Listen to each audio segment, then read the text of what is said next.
reality, as the screen blinkety blink blink blinks a second here, as Robert's fiber cable seems to be having some diuretic issues on that other side.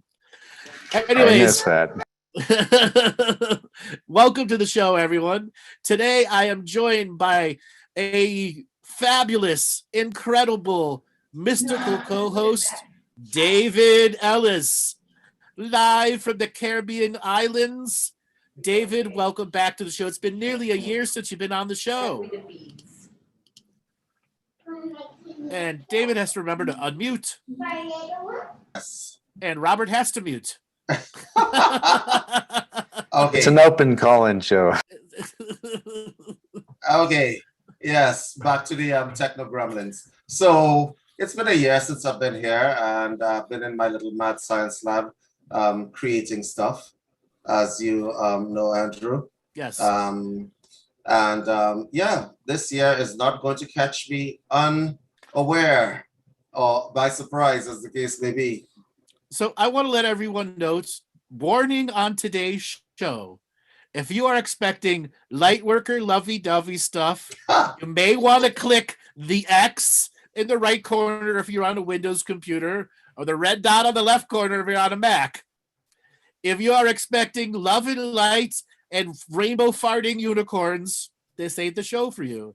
You know how they have these divine feminine shows where they share their emotions? No. This is a divine masculine giving you a suck it up buttercup spiritual moment. Often very similar to the roastings that I have. It is not to an individual put to a general subject matter of what's going on. Now, we will be taking callers later. For all those people going, me, why are you not taking callers? We will later. Just be patient. Now, David, let's jump into the suck it up buttercup moment, so that we can begin to teach the journey and give them, let's say, an eagle-eye perspective of what's happened, what's happening, and what will happen through the eyes of two divine masculines who have figured out their masculinity and are using this to help people on their greater journey. Sure. Where would you like to start? You want to start with COVID? You want to start with Robin Hood? Hopium. People deep throating the hopium pipe. Yeah, deep throating the hopium pipe. Listen, there are a lot of people who are of the opinion that ooh, child, things are gonna get easier. No. It's going to get a little bit worse before it gets better. If you guys are hoping for some sort of sudden relief to whatever it is that you're dealing with, you might want to take that hopium pipe out of your mouth and just deal with the reality as it is. So that's the first piece of advice that I want to just throw out there. The second piece of advice I would like to throw out there is the fact that you're sucking that hopium pipe should tell you where you are. Revise. On the metaphorical street. Yeah. Okay. Yeah, you're on a metaphorical street. So a lot of shit has gone down last year. A lot of shit. Mm-hmm. And from your perspective, how can you sum up 2020? You want one word? No, whatever you want. Just okay. let it rip. Chainsaw rip. Okay. Let's try the high road first of all, and then I'll go for the road. Actually, let's go for the low road first of all. Okay. 2020 was shit beginning and end. It was like having constipation and diarrhea at the same time. Okay? So that's the first thing. The second thing is, in terms of all the stuff that has happened, 2020 was the real tester for a lot of people. Okay? A lot of people thought that everything would sort of peter out. I remember in February, everybody thought, yeah, this will just last a couple of months and it'll be good. No, we're into 2021 and it's not good. Which one needs to go to show? David, you and I have always said 2020 is the virus is the gift that keeps on giving. I have to say 2020 was a great year for both me and you, but for many other people, it isn't. Listen, 2020 was the gift that kept on giving. Yeah. Okay, right? all of you who are complaining that all sorts of bad shit happened, let me explain to you the good stuff that didn't happen. You got time by yourselves. You did. Mm-hmm. Some of us with family probably didn't get time by ourselves, but theoretically, 2020 was the ultimate stopper. You gotta stop. Anything that was distracting you, like work and your co-workers and so on, all of that stopped because people didn't have time for that. People were too busy looking for toilet paper and other things. Okay, so it made you stop. That's the first thing, and that should be actually a good thing for you if you are metaphysically inclined, if you're esoterically inclined, right? But it also made you introspect because there's nothing like being in a household. If you live alone, you go into that dark basement of reality that's inside your mind and probably inside your house as well, and then you start creating from there. But for those of you who wanted to ignore your lives and all the problems in it, 2020 put the problems in the house with you. Did you hear that the divorce rate went way up? Yes. And everyone thought there was going to be a big child boom 9 months from there. Oh, no. There wasn't. There was no sex going on. No sex going on with the masks on. It did not make a new kink. There was no new kink factor to the mask.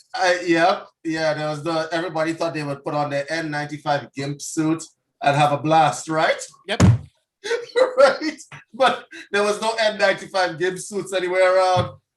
Yeah. Everybody was just it just had to be locked in there with your spouse and your people, and then you begin to realize the truth of your existence. 2020 was the truth giver. The truth of their existence is that you may not like your spouse that much. The truth is you may actually hate your spouse. Okay?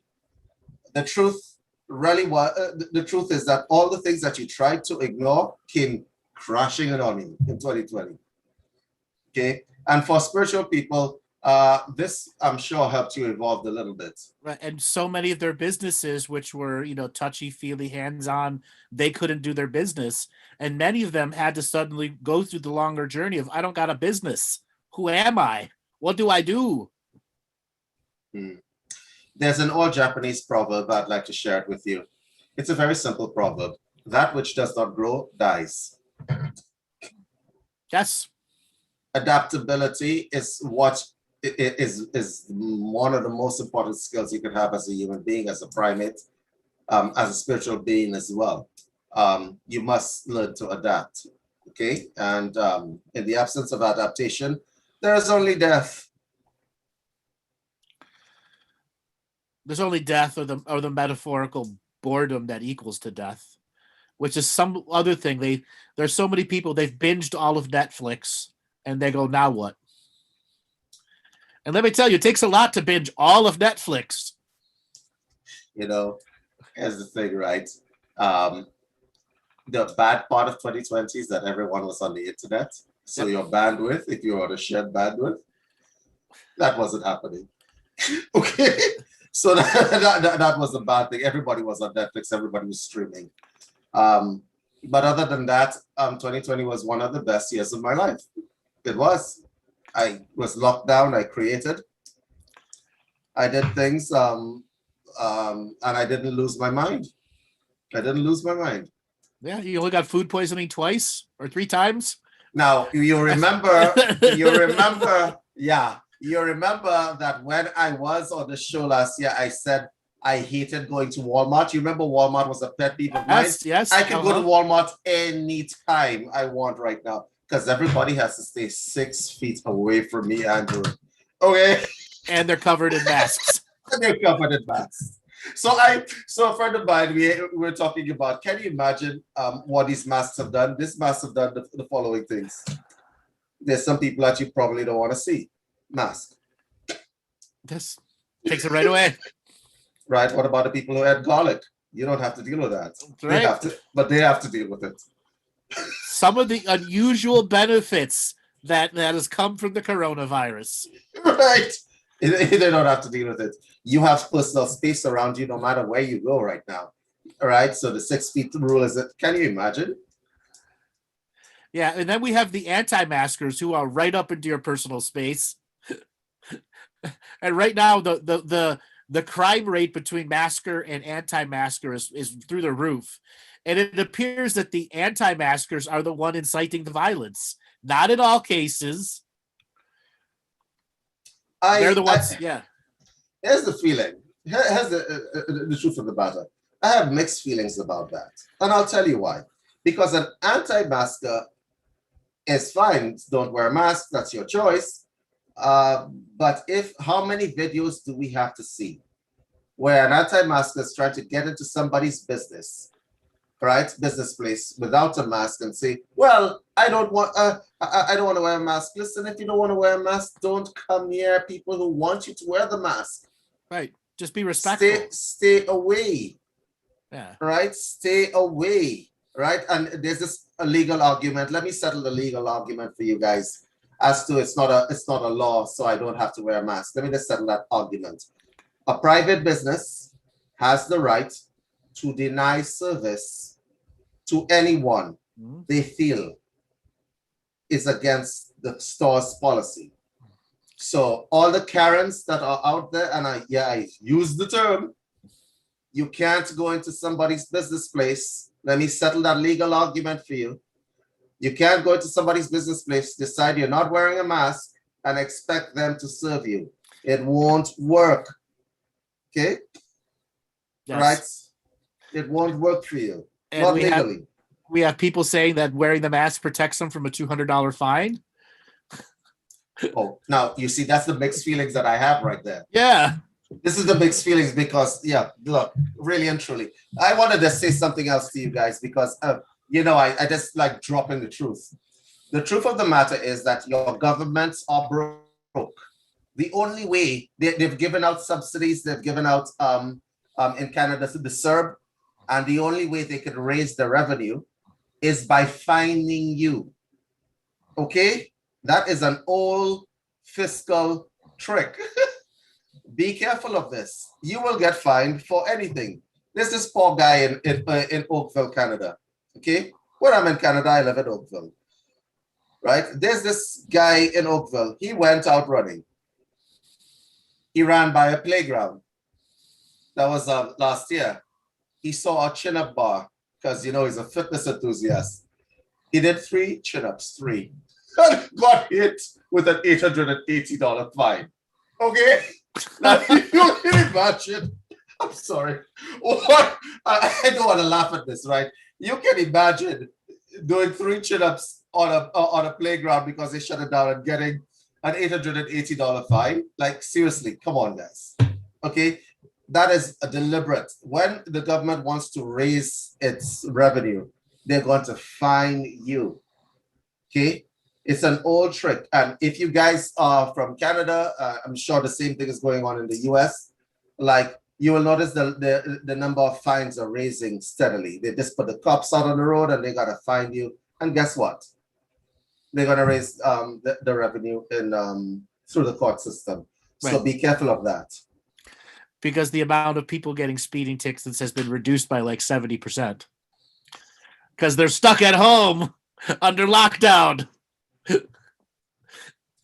I'm laughing at, yeah, they're stuck at home. Nobody's speeding anywhere. So David, let's finish the recap of 2020 and start, like I've said many times, 2021 is going to look at 2020 and go, hold my beer. Oh, God. Well, 2021 has started off rough. Yes. It started off with a 6-pack and several shots of vodka. Yep, pretty much. Yep. It started off that way, and a lot of people thought that, there was an announcement and everything of various vaccines, and everything would be okay. But the vaccines are not getting to people as they should.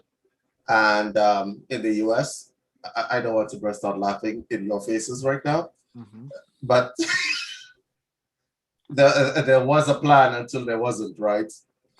There never was a plan to begin with. There was a plan until there wasn't, right?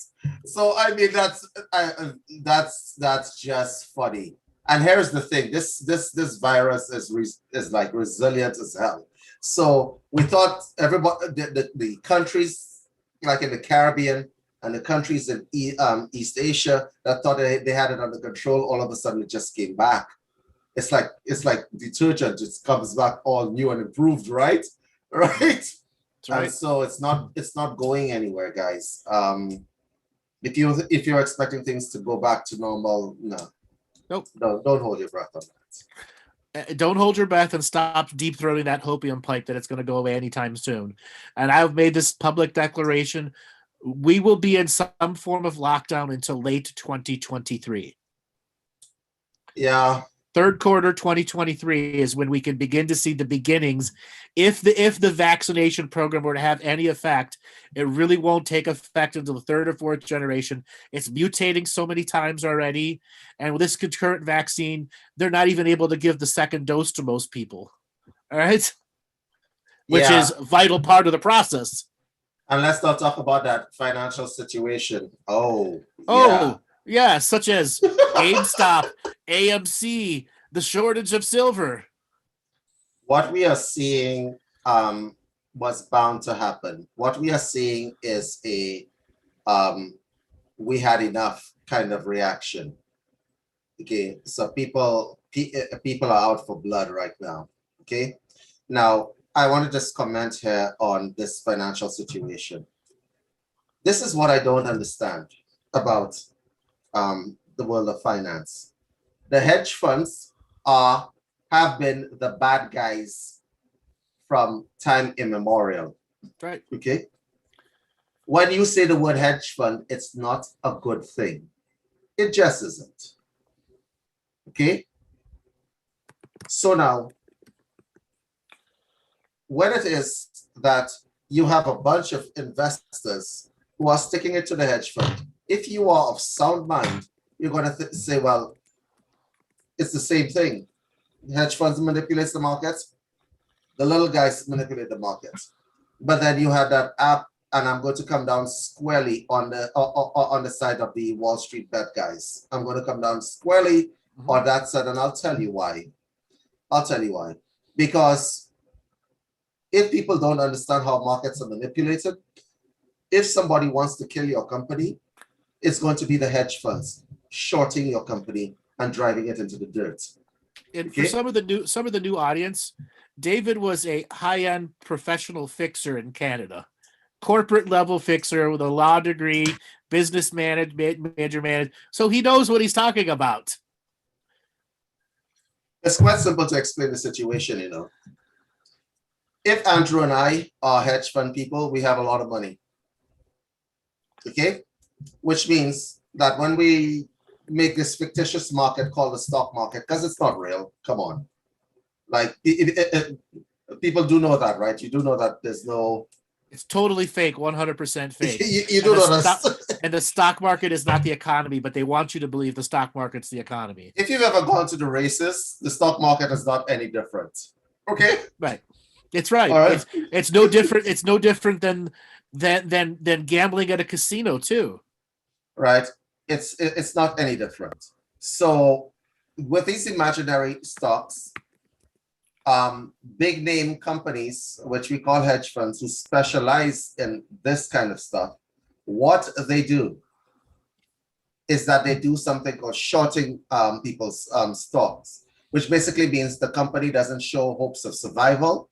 So they're going to drive that company into the ground. And let me explain how that happens. If I, as a hedge fund person, people just take it for granted that hedge fund people are smart.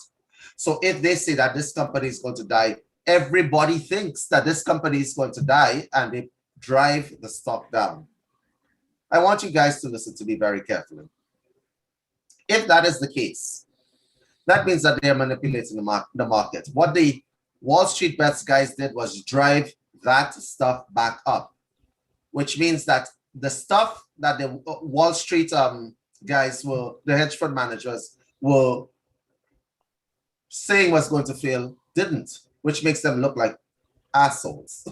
And you have to say, because the way Wall Street works, because as soon as it started going up, they started hedging their bets, saying that it would go down again, and borrowed a stock from somebody else who doesn't actually own the stock, and borrowed it, betted on it that it would go up. with a contract that said 25 days or 30 days at a percentage and interest rate. This is why it's a casino. And then they put insurance on it on both sides if it goes up or goes down.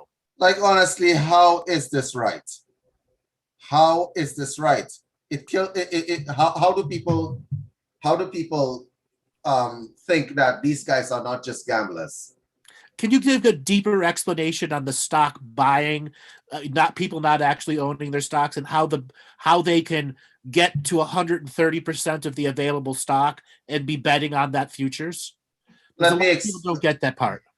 Let me explain it in an analogy, because I saw this analogy on Facebook, so I'm going to help you guys. Right. You are thirsty. Your friend in the house is a sports athlete and he buys Gatorade. So he has a bunch of Gatorade there.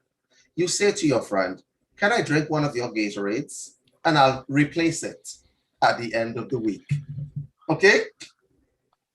You think that you're ever so smart, so you're going to go down to the store, right? You're going to go down to the store and it should be fine, right? Because you're going to buy this Gatorade and then you're going to replace it, but you're going to also buy Gatorade and you're going to sell it at $5. Let's say the Gatorade is $1.50. Okay? So far, you guys with me? Mm-hmm. Good. So you're going to sell the Gatorade at $5 to whoever's buying it. Okay? You're going to make yourself a nice little profit. Everything is good because you got money, right? Theoretically. That is before a whole bunch of people run up into the store, catch on to what you're doing, and buy up all the Gatorade into the store. That means you can no longer replace that Gatorade. Right? You can no longer replace that Gatorade at the price that you think you're going to replace it at. So now everybody else owns the Gatorade, and you got to buy your idea of selling it at $5. You got to buy that Gatorade. They're selling it to you at $30. Okay? So now your ass is in a grind because you got to buy the Gatorade at $30 to replace a $1 Gatorade that you drank. So far, you guys with me? Mm-hmm. Okay, so you got to spend more money to replace that Gatorade that you took you borrowed from your friend and you drank it. So far, you have made a serious loss. You thought you were going to sell it for $5, but everybody else bought the Gatorade in the store, cleaned the store out, and is now selling it to you at $30. So far, you guys with me? Mm-hmm. Good. That's what these idiots did. Then you took out insurance and bet that the $30 price would come back down because you're the short squeezer. Yep.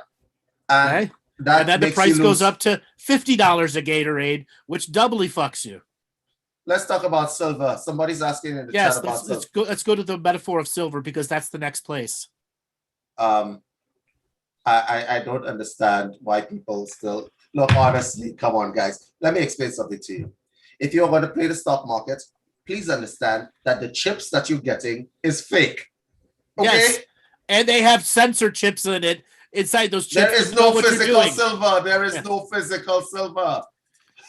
Exactly. There is no physical silver. I want to give you guys some advice because if you tune in on the show, you're probably going to. I should probably tell you what my background is. I have an MBA and a master's in law. Let me explain to you that there is no physical silver. If you are going to buy silver, the ounces that you think you're going to buy don't actually exist. Have you understood that? Right. Even for those people that are putting physical orders on silver, the whole point of the squeeze is to reveal the fakeness of the bank. Right. So now, if I ask you to deliver silver, you can't deliver it. You can't get it. You can't get it. Exactly. So the rule of thumb is right now is before the short squeeze in silver, there might be 1 ounce of physical silver, to every 250 ounces sold. And they don't understand that ratio. Basically, the whatever silver exists, it's 1 ounce. And how many ounces are sold? 250. 250. Right. So basically, there is none. There is no way they can deliver that silver. Exactly. There's no way, and 3/4 of the mines around the world are closed because of COVID. Okay. And the last estimate was there was only 7 billion ounces of silver. The world industrial complex needs 3.5 billion ounces per year. So yeah. in all reality, there's 2.5, 2.7 billion available ounces. That doesn't include the mint, and that doesn't include the jewelry markets. So basically, you're buying nothing. You're buying nothing. Except you're actually paying cash to buy nothing. To buy nothing that will never be delivered to you. And you're waiting for prices to fluctuate and go up and down. So let me explain it to you. So in a very simple way, if I buy 300 ounces of silver, I'm buying 300 ounces of silver because silver is cheap at a certain time, and I'm hoping that it goes up, and then I sell it at that rate. If it is that silver does not go up, I'm going to make a loss. Okay? I'm going to either hold or I'm going to make a loss. But let me explain it to you. If I want that silver delivered to me, that is not going to happen. Right. It's just fake, guys. All of it is fake. Okay? So if you're going to play in a fake market, set your mind. If you are going to invest in the stock market, set your mind to the understanding that I am buying nothing and this is a casino. You're technically not even buying paper anymore. You're buying an email. Yeah, look, exactly. You're buying an email. Please understand that. And that journey of people understanding how fake the stock market is a truth bomb they have to activate in themselves like an Iraqi suicide bomber. Click. You've got to activate that truth bomb inside yourself. So Sarah B just said buying ghost money. That is exactly yes. that is a nice metaphysical way of putting that. Buying ghost money. Correct. You're buying ghost money. Look, let me explain this to you guys. If you guys are going to look, I'm going to give you some advice, some easy advice. If there are banks out there, if you want to play the stock market, don't use Robinhood. Don't use it because they've already shown what they are made out of. They'll be robbing from you, right? And give it to the rich. If you have more than $10,000 in the bank and you want to play the stock market, go to your bank, ask them to give you an ultimate account of some kind, and when they give you the ultimate account, they will give you 10 free trades a year. Okay, all right, and it's free. Okay, but don't put your faith in a bunch of fake money. And crypto's just as fake. Okay. Buy real estate. Yeah, you know that's there. I know that's right. That's not a ghost property. Right, I know it's right there. It's right in front of me. See? You see my background there? That beach? Yeah. Right. You know that property is right in front of you. If you're going to buy something, make sure that it exists. Okay? Because when it doesn't exist and people run into trouble, then you have a problem. I don't know how people don't learn from history. In 2008, everybody was betting on something to happen that they knew couldn't happen. They just thought that it would be okay. The bankers and so on. And ironically, they bailed the bankers out and they left the people with the loans in the lurch. Also not a good thing. Okay? Remember, I want you all to hear this. If you all don't hear anything in this broadcast, if you don't hear anything else in this broadcast, listen to this very carefully.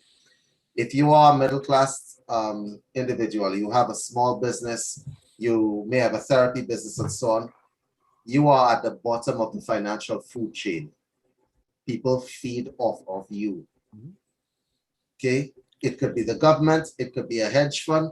The newspaper that you are reading is controlled by a hedge fund. Do you know that? Yep. The hedge funds are controlling the media now? All the aspects of the newspaper, your local TV stations, the hedge funds bought up all the local TV stations a decade ago. Stop thinking that there's that people value you. This is if you go to a bank and you sign up for an account or you sign up for whatever financial product, please get it into your mind that you are you are at the bottom of the food chain as far as they're concerned. And I'm talking to you because I have been in corporate before. So I know exactly how some of these people think. I do have friends who actually operate on Wall Street right now. And they do not care. They don't care. No, they don't. And the people at the lowest level of the totem, you have to enthusiastically innovate your way out of this. And innovation is going to be one of the few unique tools they can't censor from you. I remember a few times hedge funds actually have do you know that hedge funds actually have a suing budget? Did you know that? Yes. As in they put money aside. You're right. They put money aside because they know they're going to be sued. Yes. Why would you just like a car company puts out money aside for a lawsuit in that algorithm that says if we don't recall this car before it goes out, we lose $28 billion from the cars not going out. Versus Volkswagen. Yeah. Volkswagen. Remember that case? Yeah. I remember all these cases, right? Volkswagen, they had a suing budget. Like, what the hell? Right. Like, the only reason you would have a suing budget is if you know you're going to be sued because you know you're doing something wrong. Right. And don't get me wrong, there are people making money on the stock market and crypto right now. But there's going to come a moment where it's all zeroed out. Or worse, it's nothing left. Or it's negative. And that's the unfortunate aspect about these financial instruments and derivatives markets that people are playing. And for those people who don't think cryptocurrency is another form of derivative, absolutely it is. Yeah, Billions of dollars did not come from individual investors. It came from institutional investors. Stop sucking the fucking opium pipe that crypto isn't a centralized currency. I have seen, and there's another aspect to this, because if you are into corporate, and Melvin Capital as an example, if you're into corporate and let's say some investors came together, like what happened with the Wall Street Bets guys. The value of the Wall Street Bets guys was that they came in numbers and took them apart. Okay? Right? That is the only way to defeat the hedge funds. But it wasn't even because they're in collaboration with the brokerages. Okay? They're in collaboration with the brokerages. I've never seen this before. This should not have been allowed to happen. No one is speaking out against it as such. I watch the media and I watch the news and everybody's like, well, you know, this happened. They're reporting it neutrally. But they shouldn't be reporting that neutrally because this was just dishonest. It's just dishonest, and let's just let's just call it as it is. It was disgusting, and everybody knows it. And if you don't know it, you must feel it. Yes. You know, there was a billionaire that was crying on live on CNBC some time back when he could say, I lost my billions of dollars. And he was just bemoaning and complaining, and the guy was agreeing with him until suddenly there was this massive lashback to all the financial news guys who went, yeah, you guys are evil now. Yeah, I realize that the media are taking a middle road where this is concerned. Typically opinionated media takes a middle road. Since when? No, because a lot of them are owned by hedge funds. Okay. Right, because they're their propaganda wing. A lot of them are owned by hedge funds. How can a guy come on the Friday news just after market close and give you his picks for Monday stock and it not be insider trading?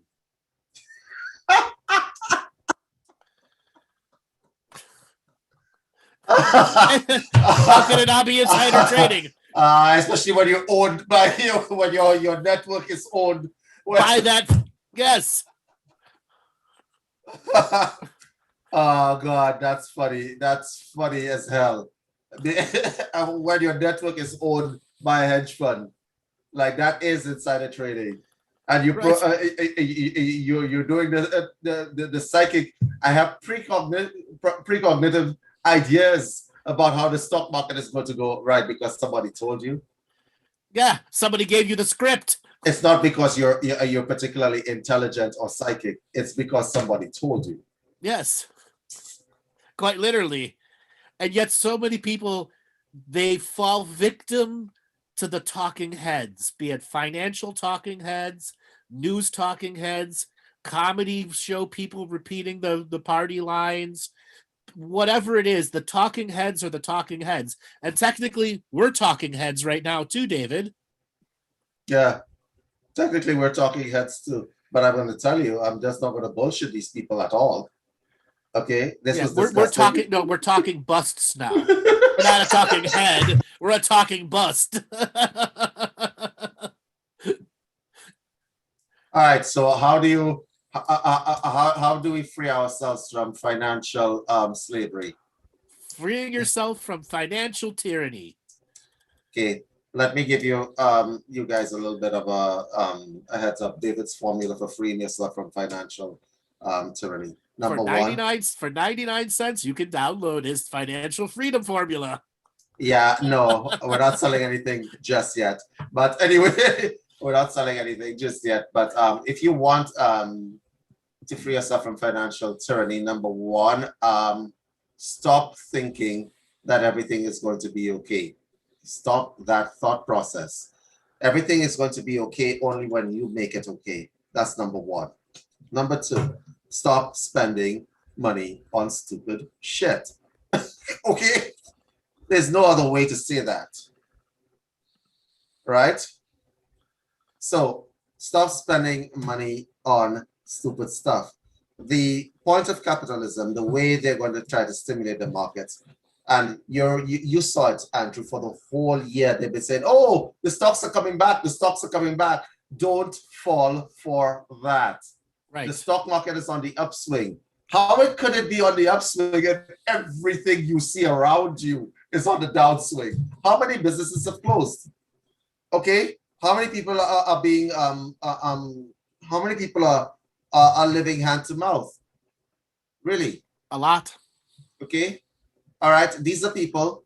And if you really think about it, the stock markets trades and stuff like Dow, like soybeans and so on. Farmers out of work. You hear what's happening in India, which is one of the world's bread baskets, really. Which they're trying to censor. They've shut down the internet there so people don't realize how bad the riots are getting. Yeah, but here's the thing. People don't make the connections. They don't make the connections. What's happening in India cannot affect me until it actually does. Right. Until there's no yeast, there's no bread, there's no flour, there's no curry powder. No curry powder. Right? Until it actually does. Right? What happens in India is going to affect you. So when you see these little snippets on the news and you just keep on scrolling through it, please understand that eventually that it'll be coming to your wallet at some way, shape, or form or fashion. Okay? So stop buying stupid stuff. If they tell you the stock market is on the upswing, don't believe them.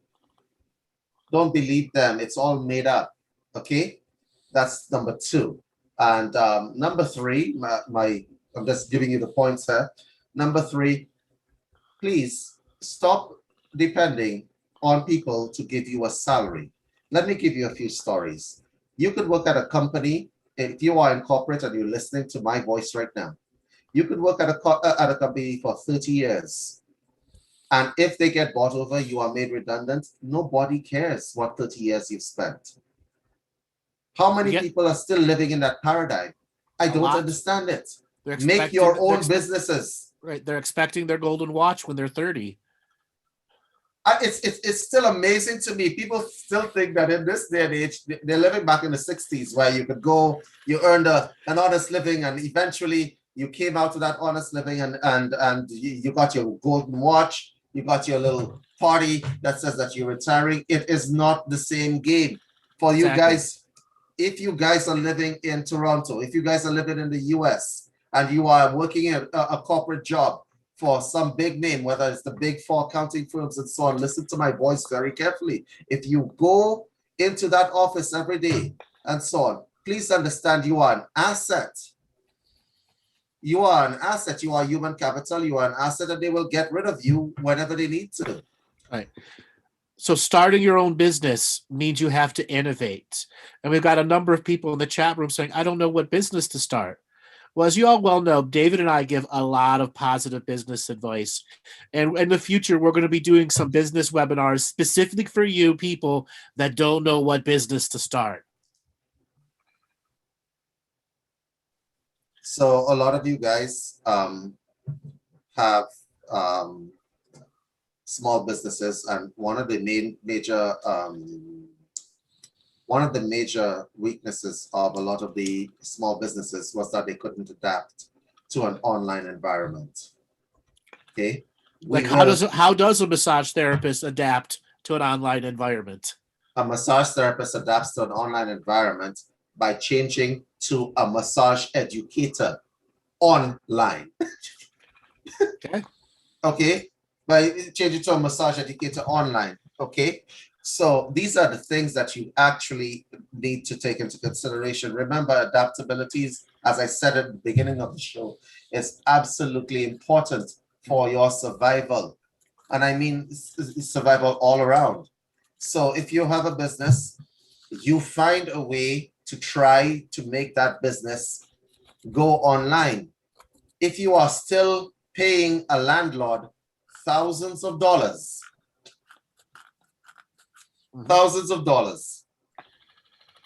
if you're still paying a landlord thousands of dollars for a business that isn't open, you have to seriously reevaluate your situation. Okay? Because you're under lockdown. So start migrating your businesses online. Okay? If you all need help with that, Andrew and myself will be giving some business webinars to help you guys get this under control, because a lot of people don't know how to do that. And we know how to do that. Okay? To give you the tools so you can start innovating your way out of your situation. Yes. So I want to say this to you guys. If you guys don't know what to do and you all don't know the how, Andrew and I will be putting together some stuff for you guys to come in and learn the how-tos. Okay, we'll not only tell you the how-tos, we'll show you how to get it done cheaply so that people don't rip you off. Okay, because there are a lot of people making a killing because people don't know the how-tos. Okay, and I've dedicated the whole of last year to finding ways to bring information across to people so that they actually can make a difference. Because here's the thing. What's happening right now is that even if we come out of this pandemic, even if this pandemic disappears tomorrow, the financial damage that has already been done will last for many, many years. Yeah, decades. Okay. And you're thinking the pandemic is over, let's have a party. No, you can't. Because the domino effect of having to shut businesses for long periods of time means that the recovery process, the banks are not going to stop reclaiming your loans. Right. They're not going to stop. The tsunami of bankruptcies hasn't even started yet. And that's at the end of the first quarter. And that's when the tsunami of bankruptcies from last year start. So guys, just pay attention, because a lot of you may be susceptible to a lot of this stuff. If you guys need any advice, I suppose let me just take a look at this chat. We could always start a Facebook group too, David, and start to get people into some of the concepts. Yeah, because a lot of people did not know how to get online. A lot of people thought it would be expensive and time consuming and stuff like this. We can make this easy for you guys easily. Yeah. Okay, because that's what we specialize in there anyway.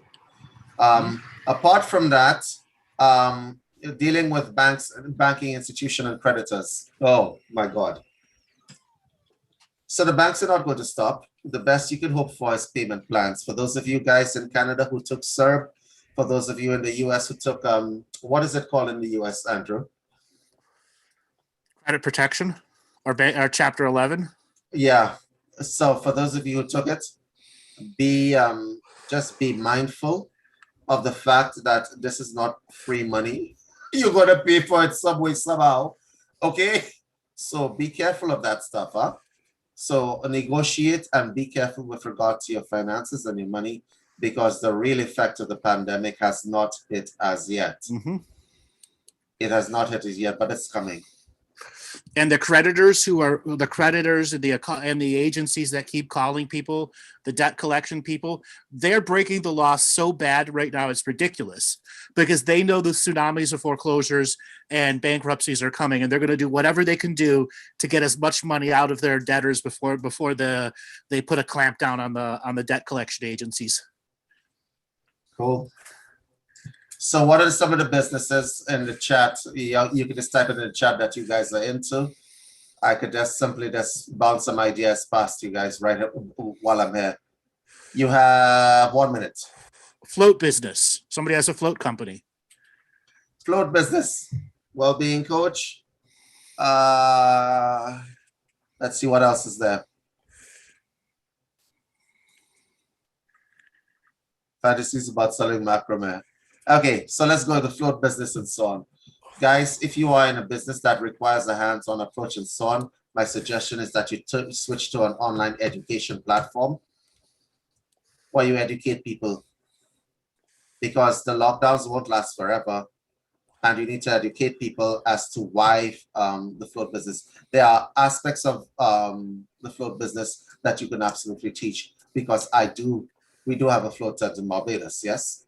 And Andrew, we've used float tents several times. Yep. Okay. Well-being coach. I am a master life coach myself. So let me just give you some advice where that is concerned. You definitely need to be online right now, right? Because that's an easy business to have online. But what you want to do is avoid just using one form of communication. You can use, there are different software. You don't have to use Zoom. You don't even have to use Skype or whatever. There are different other cheaper alternatives to that if you're just starting out. Yes, as well as learn to separate your politics and personal beliefs from your business pages. If you are one of those people that is a massage therapist and are pro light worker all the time putting memes up, stop doing that shit. You're not actually promoting your business.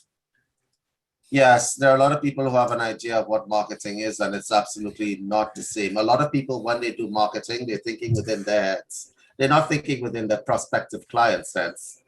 They have no idea of how to generate leads and stuff like that. These are things that people really should actually take into consideration when you're formulating a business plan. This should actually be part of it. Home food delivery. Okay. Well, let's see. Yes, home food delivery. Thank you. If you have a kitchen at your house and you want to deliver stuff, first of all, you got to be on the net. Don't let anybody tell you don't need a website. That is a bunch of crap. That social media will do everything for you. If you are going to be doing home food delivery, get a good e-commerce site, right? That has geolocation as a plugin. I'm going to type that. Jenny, is Jenny here with us?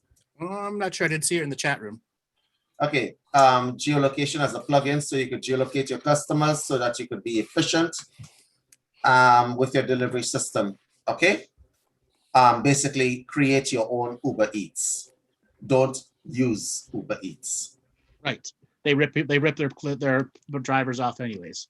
Right. Create your own Uber Eats. It's as simple as a plugin. There are plugins for that. If you have a WordPress site, use a geolocation plugin. Okay. So food delivery, anybody that's lost a restaurant, you can still produce food. You have to figure out how you get your food porn in front of them. Okay, so you need a website, you need a plugin with a geolocation source, and let me explain to you. Don't depend on Uber Eats or DoorDash. Create your own, and I'll show you how to do this in, you could time me, 1.5 minutes. Put an ad in the paper. You need drivers. It gives them an employment opportunity. Boom. Use your geolocation, assign a driver, use this geolocation plugin, assign drivers to specific people, right? These drivers have a contract with you and them. So you have dedicated drivers for yourself. You are not using a pool of drivers. They then become your own salesman too. That is correct. Make your own. Don't stop depending on people. The key is innovate, innovate, innovate. Okay. Innovate and stop doing things. Here's another thing. If you go to the average business coach, I know because I know a lot of these business coaches, they will give you solutions. Absolutely, they will. But they give you the solutions which they believe will work, which has been shown to work. But not everybody has the budget for these solutions. So start thinking laterally. Okay? No more vertical thinking, lateral thinking.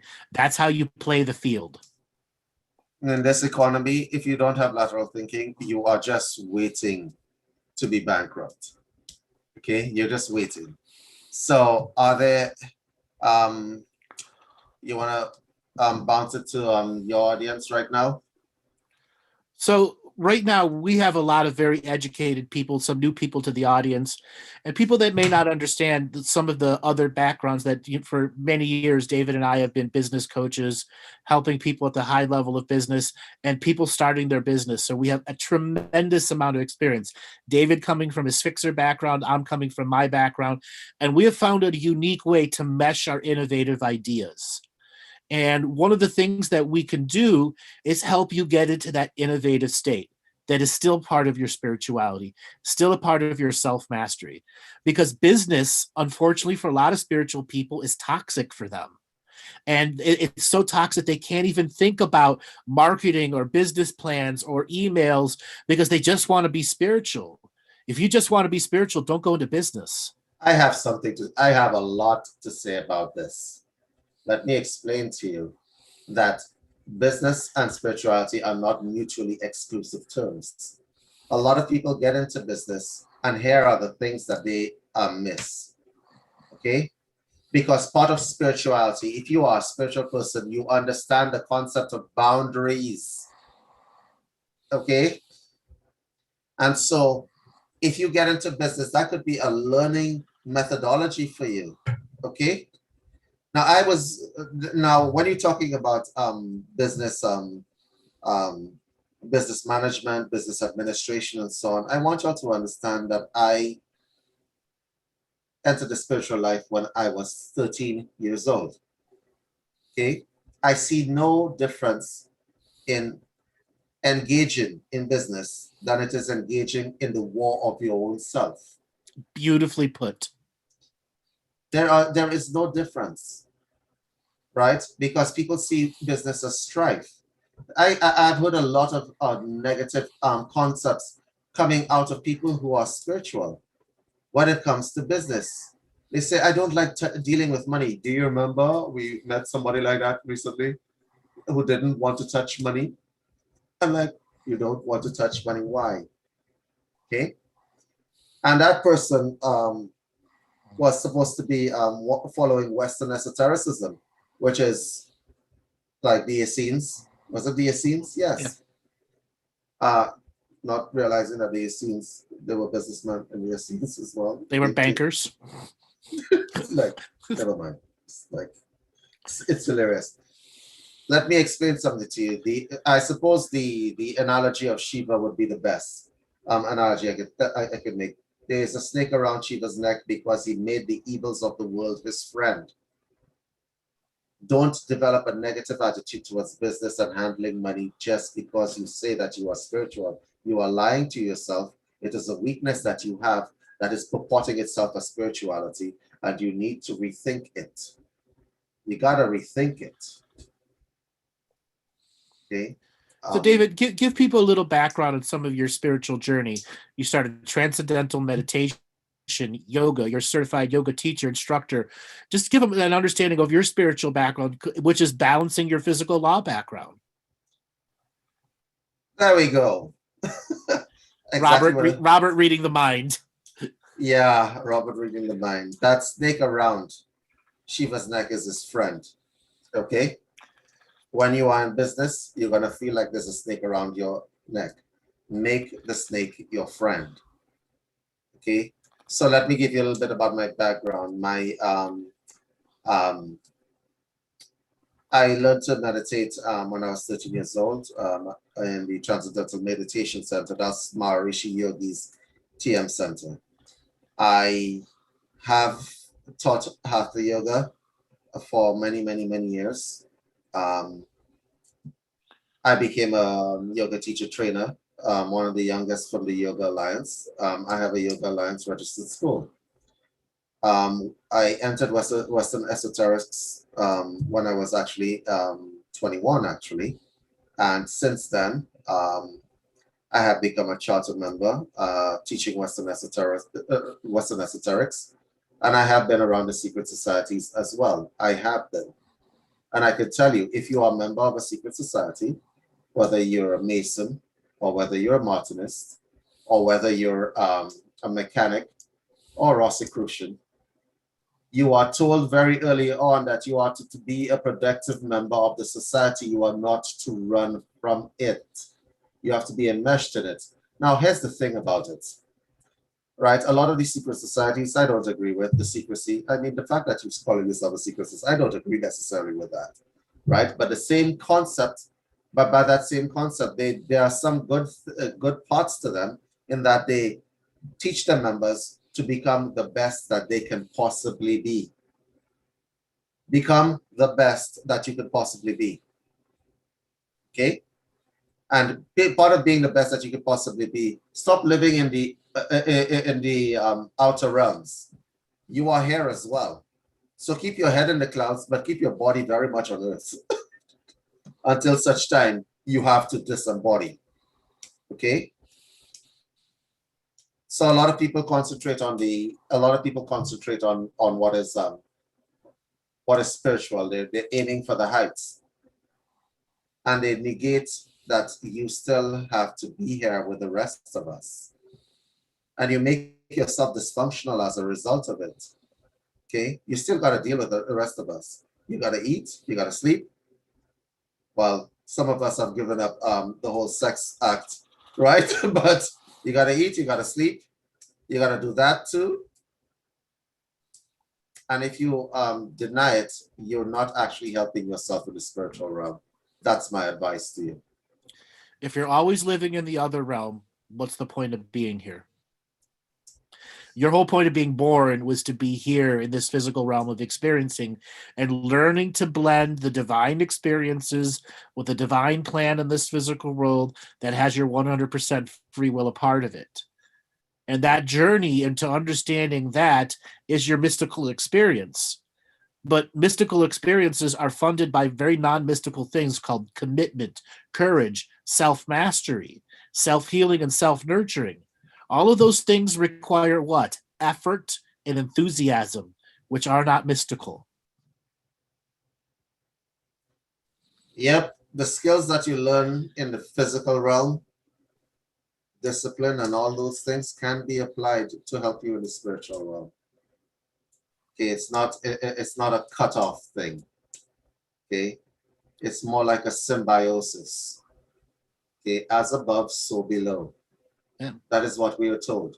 And that symbiosis becomes a method of synthesis between the two realms, so that the innovation is the greater mind coming in and going, here's a download that you can innovate with if you've got effort, you've got self-mastery, you've got commitment, and you've got courage. And that last virtue that you just uttered there, courage, is what you actually need to face the world out here and not run from it. And it isn't magical. It isn't mystical. Courage is self-summoned. It is true free will. Courage is the essence of free will. Yep. Agreed. So you could be the cowardly lion, or you could be the courageous lion in this situation that's in front of you. And for those of you who have issues with business and making money, you got to roar like the courageous lion at that and send those self-created demons back to the astral realms.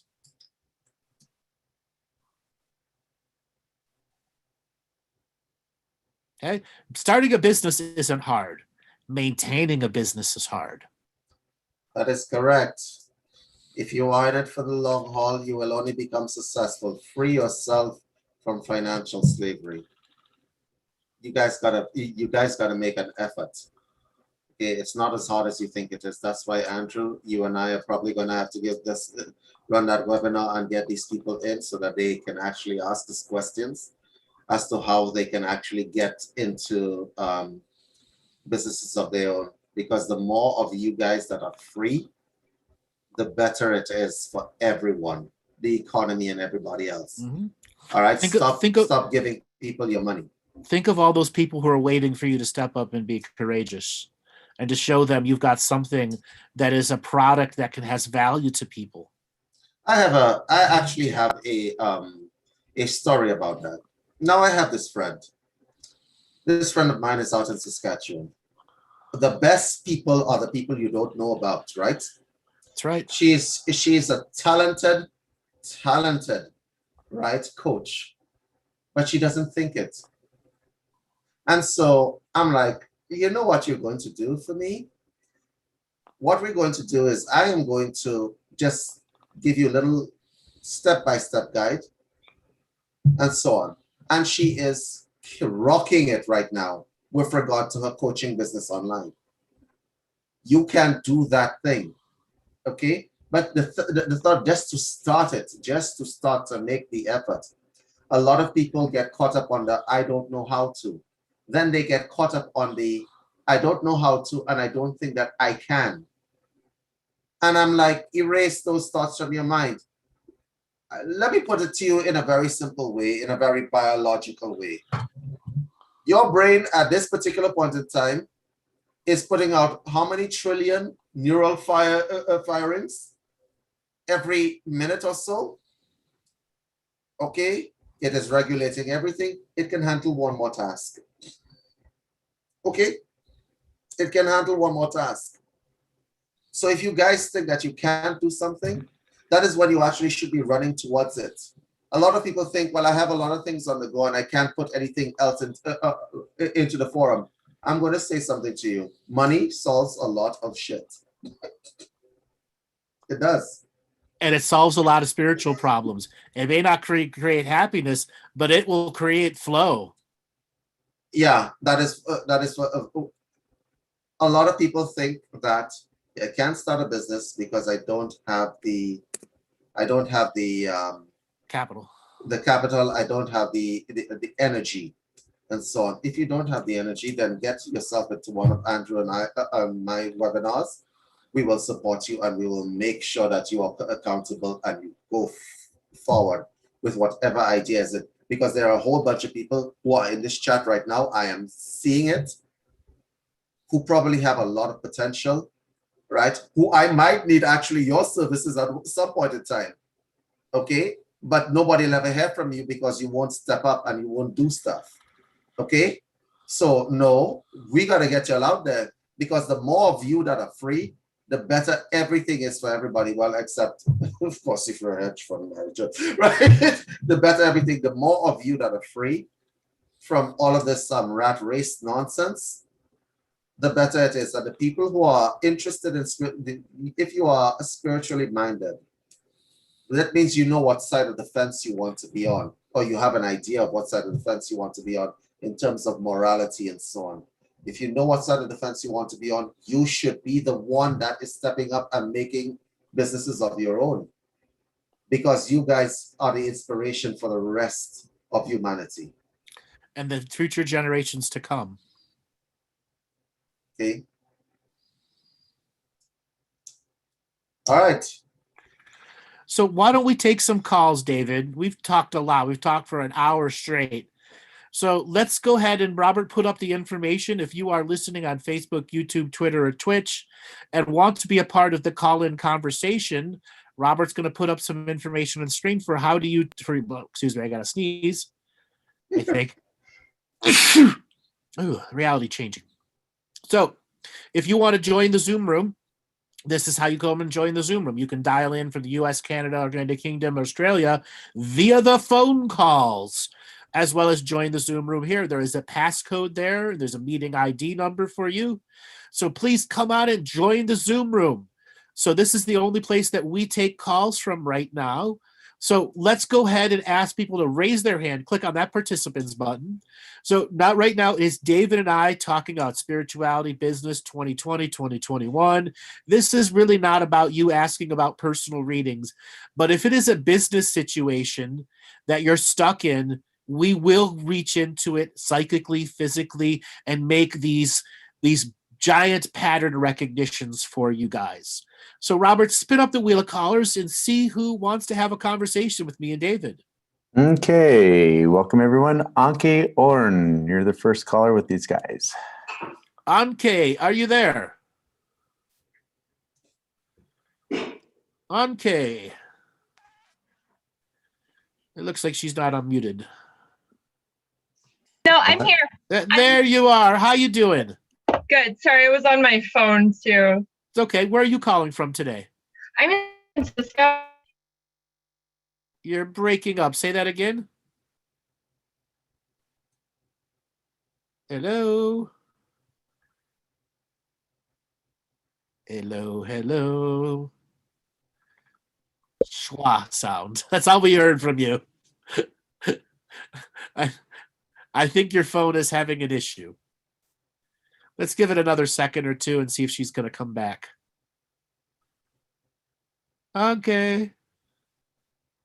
All right, Robert, let's move on to the next caller. And if she comes back, we'll go back. We'll come back to her.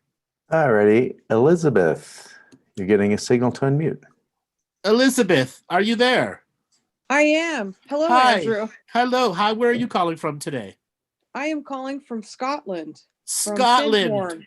Welcome Yeah. to the show. What did you think of you. what we talked about today? It's very interesting, especially talking about the way that the year has gone. How did it go for you? What was 2020 like for you? Well, I had gone to the Findhorn Foundation, a spiritual community, to participate with it and be in a program. And of course, everything stopped. It was a bit of a shock. I had hoped that the world would slow down for a long time. But then when it actually happened, Andrew, it was a surprise. So for the being in Scotland, I'm originally from Denver in the US, was kind of stuck here for a while, not, really able to travel. So I'm a bit lost or wondering what to happen, how to proceed. Okay. What do you do? Life as I knew it has changed. What have you done as a career in the past? More administrative, like I'm one of those people that can set up office systems, or I love legal. I love contracts, that kind of a thing. So I've worked for architects, lawyers, the state government. You are a perfect caller. Let David and I help you innovate, which can integrate your spiritual process.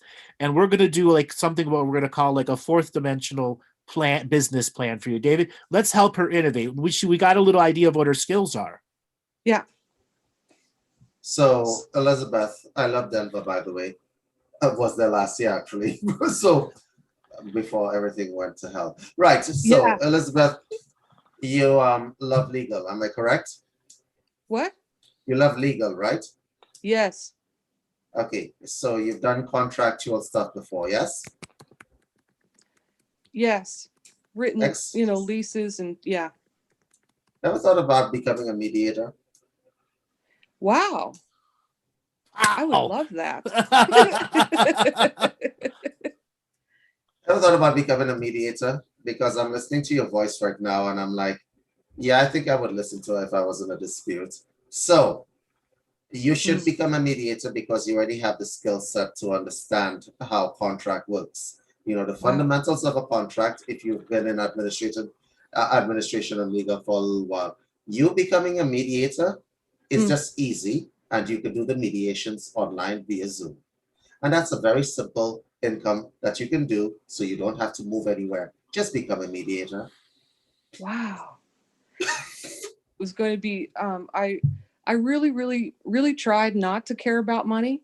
I really, really tried not to care about electronics. But I do well on Zoom, and I really, yeah. It's part of your skill set. It's part of you. It is part of you. If it's part of you, make it work for you. I love it. I got out of the legal field because it wasn't like really a win-win situation. You know, somebody was, you know, really in trouble, you know, when I was working for a lawyer, but being a mediator, I would really enjoy that. Yeah. So David, how could she hybrid in being a mediator and using spirituality skills? Quite simply put, because here's the thing about mediation. Mediation requires you to make a sort of bridge between two parties of a dispute. A mediator, what they do is basically they make the bridge and they negotiate between two partners of a dispute. It is non-binding. And that is actually better. I am an arbitrator. I'm a licensed arbitrator in Canada. That means that these are my almost like a judge. Yeah, it's a private judge. Yeah, a private judge, which means that I have to come down on one side or another. But I'm also a mediator. Guess which one is more gratifying to me? Mediator. Mediation. Oh yeah. Right, because you find ways of making people agree. So this is jogging your spiritual self, because you have to feel into both sides of a dispute. You have to feel into both sides of the dispute and see where people are willing to bend and collaborate and cooperate. Okay, Elizabeth, you should not think about arbitrators. You actually have all the skill sets, and I can tell that you can see you're at least intuitive, right? Because you're very intuitive. So you should probably think about mediation, because that would actually feed your soul, as opposed to doing throwing away skill sets that you already have that are already a good thing. So we're making your let me just give you an idea of a path for you. Okay. You're from Denver. Yes. Mediations, the requirements in England, if you're practicing in England, are just 40 hours, right? So it's just 40 hours, and you want to become an independent mediator.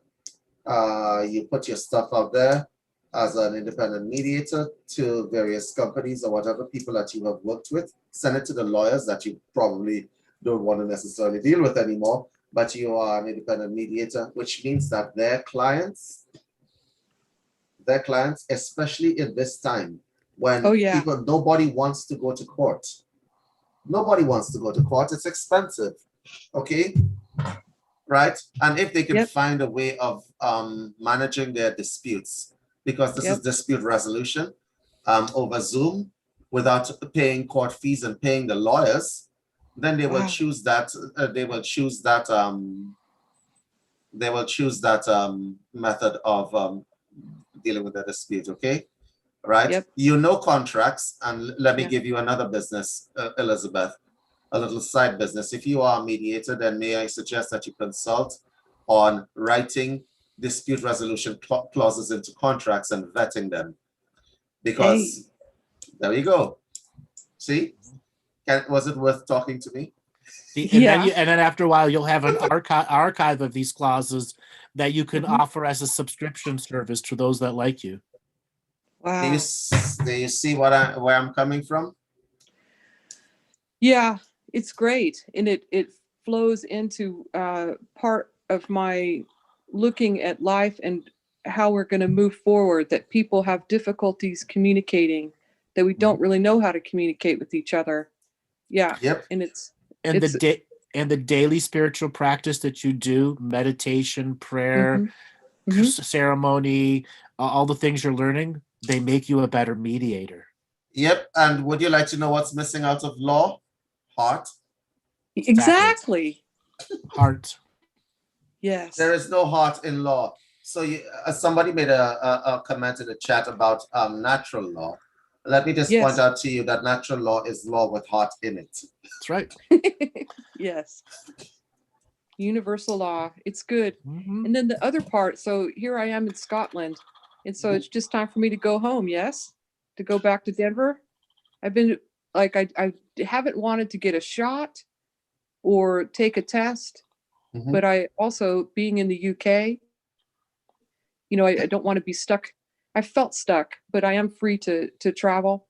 And and I wanted to share with you how I was calling it whining in paradise because it's beautiful here. I'm 10 minutes from a beach. I can You're in go walk in the Scotland? forest. Huh? You're in Scotland? Yes. I went to school in Scotland. It's very beautiful. I love it here. Edinburgh. Are you near Edinburgh? No, I'm farther north, closer Mhm. to Inverness. I'm at the Findhorn Foundation. So it's like a beautiful spiritual community that I'd wanted to be a part of. But again, that's all like shut down. Mhm. But good food, good company, like-minded people, all those kinds of things. But boy, I want to go home. I'm not in they speak English here, but I'm not home. And yet it feels like home, but so I'm getting ready to come, I think. But that's the only tip that I'm looking for. Tell me to come home. I think I have that for myself, but yeah. It seems to me that you're living in pieces of you are in Denver and Yeah. pieces of you are there. So my first question I'm going to ask you is, why did you leave pieces of you in Denver? Dun, Oh, dun, dun, well, dun. yeah, it's a great question. Well, I guess I thought I was still going on vacation. I'd never really left the country to like live. And I had a plan of gaining citizenship by being here for like 5 years, a couple of employment visas, 2-year employment visas. And after 5 years, I could ask for a leave to remain. This place in Scotland felt like home to me more than any place that I'd been before. I felt like I came alive in Scotland Why is more than that? I had in the US. Why is that? Well, I felt free. I felt I was doing something for myself. It took myself to a place that I loved, and I was surprised about how much I love being in Scotland in this part. Because again, there's not many people. It's less Elizabeth, can you do an populated. exercise with me? Yes, Sure. You want to close your eyes just for a moment? yes. With your eyes closed right now, put yourself in Denver. Think about your life in Denver.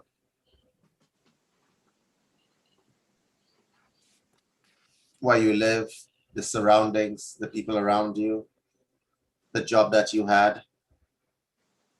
Good. Stop for a moment. Put yourself in Scotland. Feel into it. I'm not talking about what's going on in your head. Forget about your head. I'm not interested in what's happening inside your head, your thought pattern. How do you feel?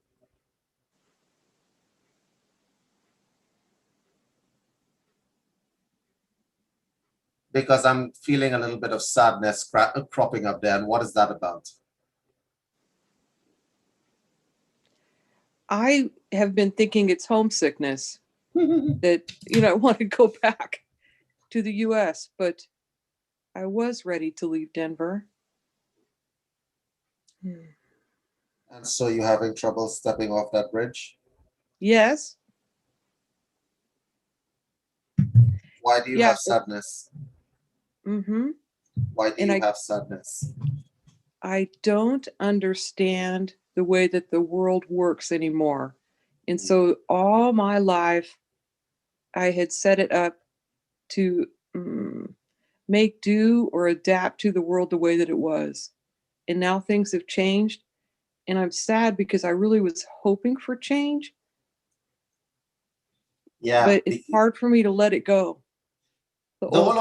You do realize this whole pandemic is the collective wishing of a whole bunch of people making magic manifest, right?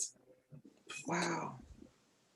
The whole pandemic, the whole COVID is the collective wishing of people making magic and making their wishes manifest. A whole bunch of people wanted this world to slow down. Yep. Be careful of what you wish for. You just might get it. And that has to be memed. That is an incredible, amazing quote, David. It's so true, because again, I was very shocked and very upset. Yeah. So here is the thing. When you want to play at magic, you have to be careful. There's a whole do you know what a jinn are? A genie? No. Yeah, a genie. Yes. Okay. So back in the day, they were like really horrible creatures, because the way that they messed up your life is because they gave you what you wished for. Okay. Yep. Yes. So they gave you what you wished for. So whatever you wished for, you got it. So with regard to what you are talking about, Elizabeth, it sounds to me like you wanted to make something manifest in this world. Okay? But part of you is you are like Lot's wife in the Bible. Okay?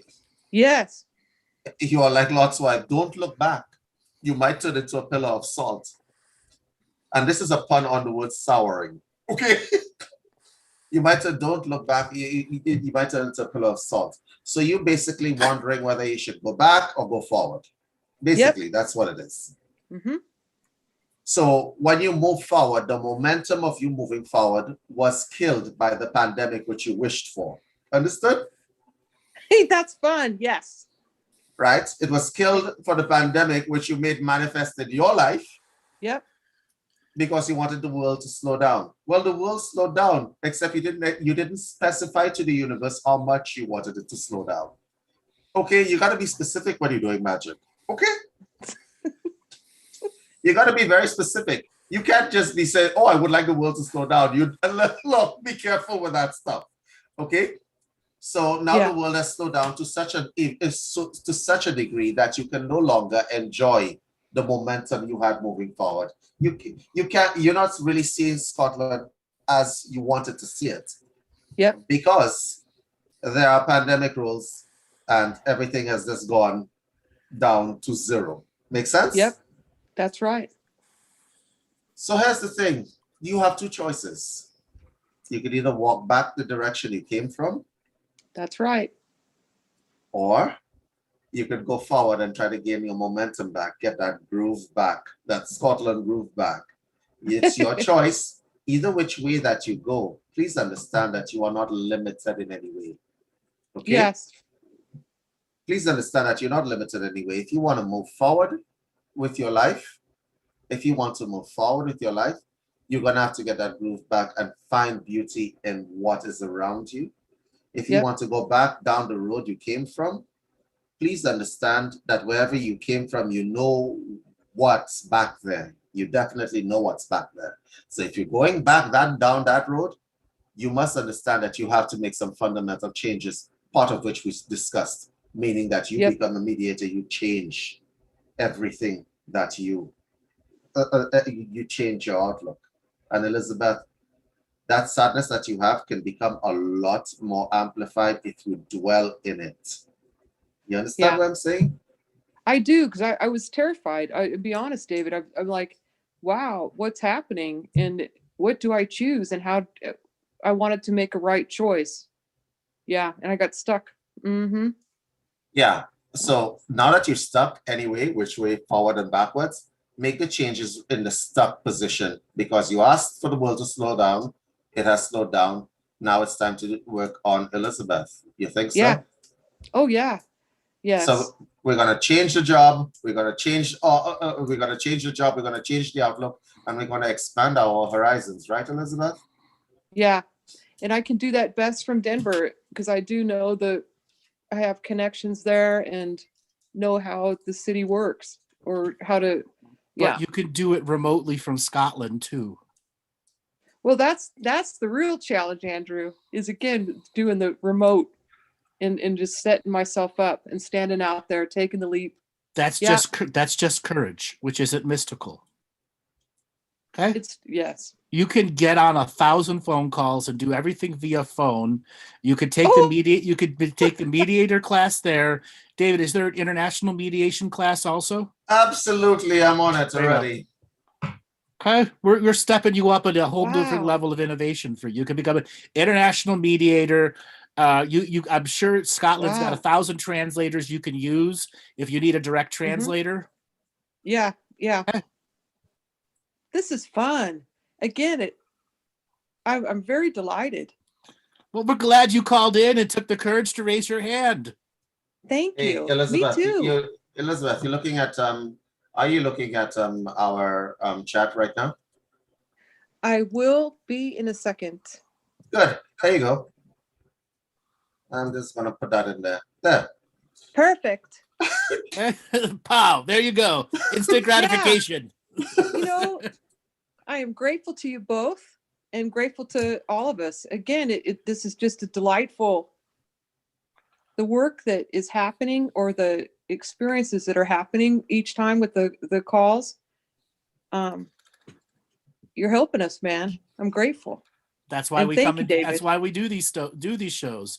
You're We're welcome. Yes. We're David and I who come from uniquely different perspectives, but use the same language in our definitions. Okay. Oh, Okay. yeah. I couldn't ask for more better assistance in and getting me out of the stuck place. And wow. Again, I don't even have words for it. It's coming. Yeah. you're welcome. Thank you.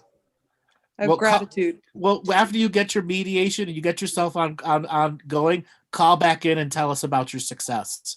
Yeah, I sure we're always will. there. Okay. Yeah. And if you ever need any assistance with mediating a dispute, I'm there for you. Okay. Yeah. Thank you. Thank you. Thanks for calling, Elizabeth. You've been a great teacher for a lot of people too. Oh, you're fun. Thank you. Awesome. Okay. All right, Robert. Yep. I believe we have Anka back. Can we bring her back on?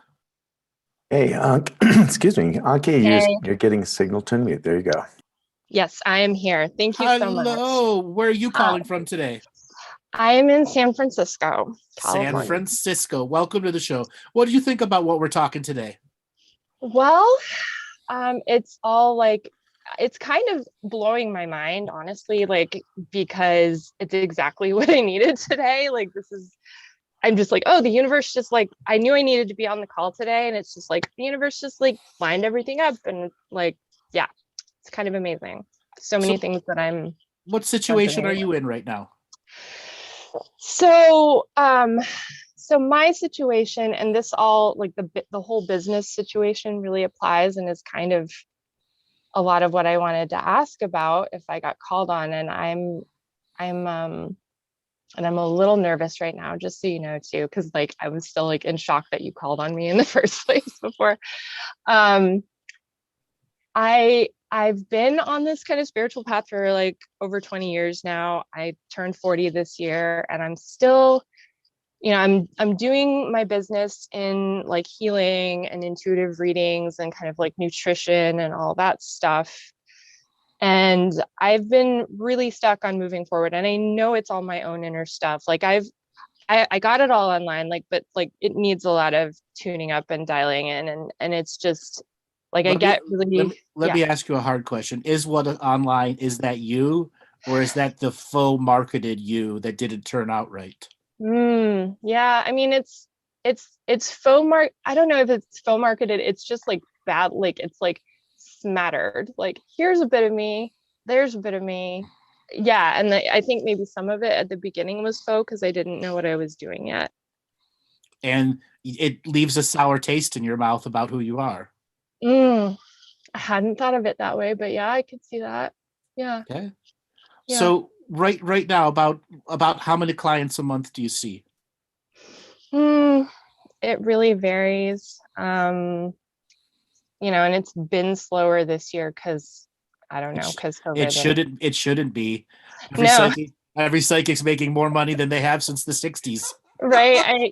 No, it totally makes sense. I mean, what it is I'm not putting myself out there, but like, and I know that, but you're not hustling. No. And I don't have my shit together. What does it take to get your inner hustler motivated?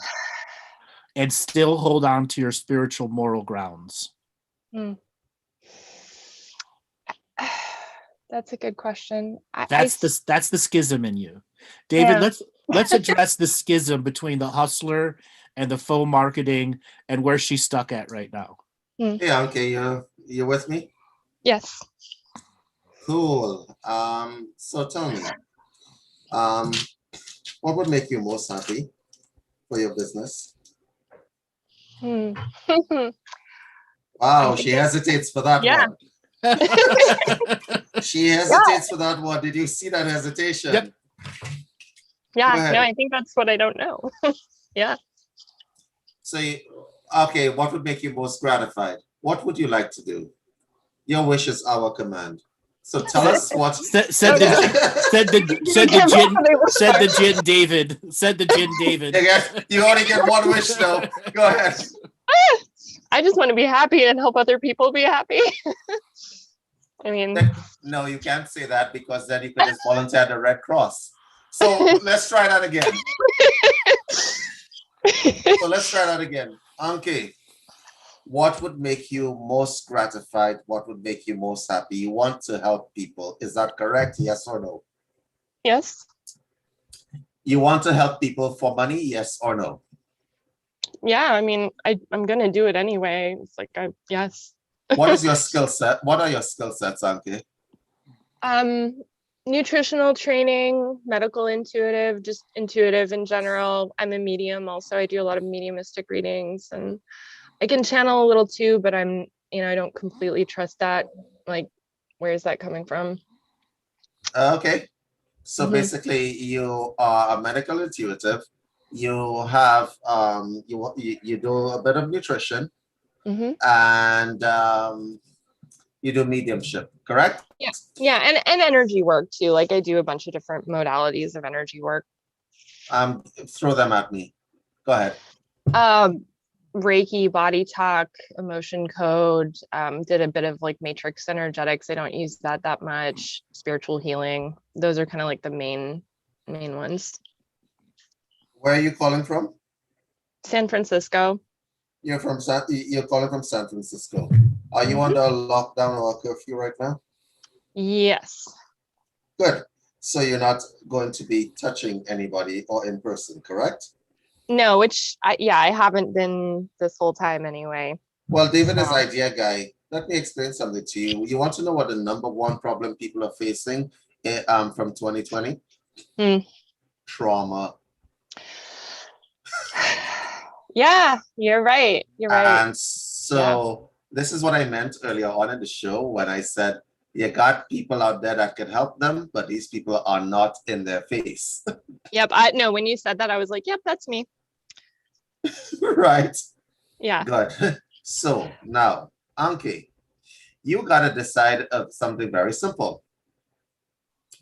How are you going to market yourself? Because you just said that you would like to help people. Well, let me explain something to you. The major buzzword for 2021 will be trauma, okay? Because 2020 was traumatic on many different levels for many, many people. Yep. Some people are going to go see a shrink. Some people are going to go get some pills. Other people who would like to give themselves a chance will try to find someone who can assist them with their problems in a natural way. And there is Anki wondering whether or not she should put herself out there. Let's see. Just your nutrition skills alone, you can keep them off the depression meds if you coach them in the right way of positive thinking. And then you add your medical intuitive in this, you are a recipe for success for people. Thank you. Yeah, I have gotten a lot of people off like anxiety meds and things like that. So I know I can do that. Then that has to be a menu of services. So let's just do the surgical treatment. You ready? Okay. You with me? Totally? Yeah. No anesthesia for the surgery. No. Are you with me? But yes, but I might cry. Just I don't know what you're gonna do, but just no. Crying is a good thing. It's a recognition of the greater you. You are an intuitive, so I'm expecting you to connect with me, my dear. You good? Yeah. We're all holding space for you. Thank you. Okay. First things first. Do you really want to help people? Be honest. How do you want to help people?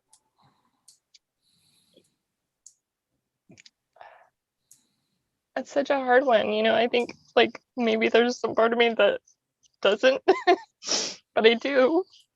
Yeah. I wanna help people have a, you know, a freer life and like open up to all the what really is. Hey, the part of you But that there's the part pardon? of you that doesn't, tell us about it. Tell me about it.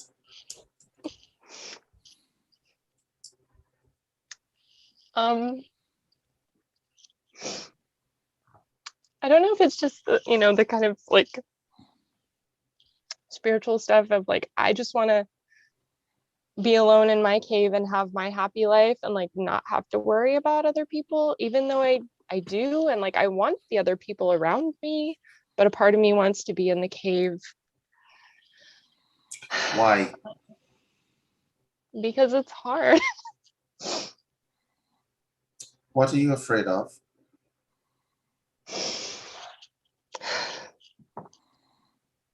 I think like that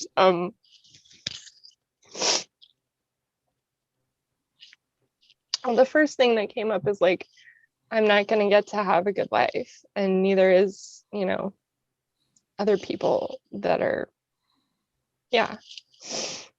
And, you know, I don't know what the definition of that is, but that feels like a big part of it. But Anke, you know that's not how the world works, right? Yeah.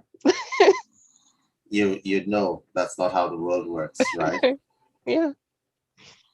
So let me ask you a question. Visualize with me.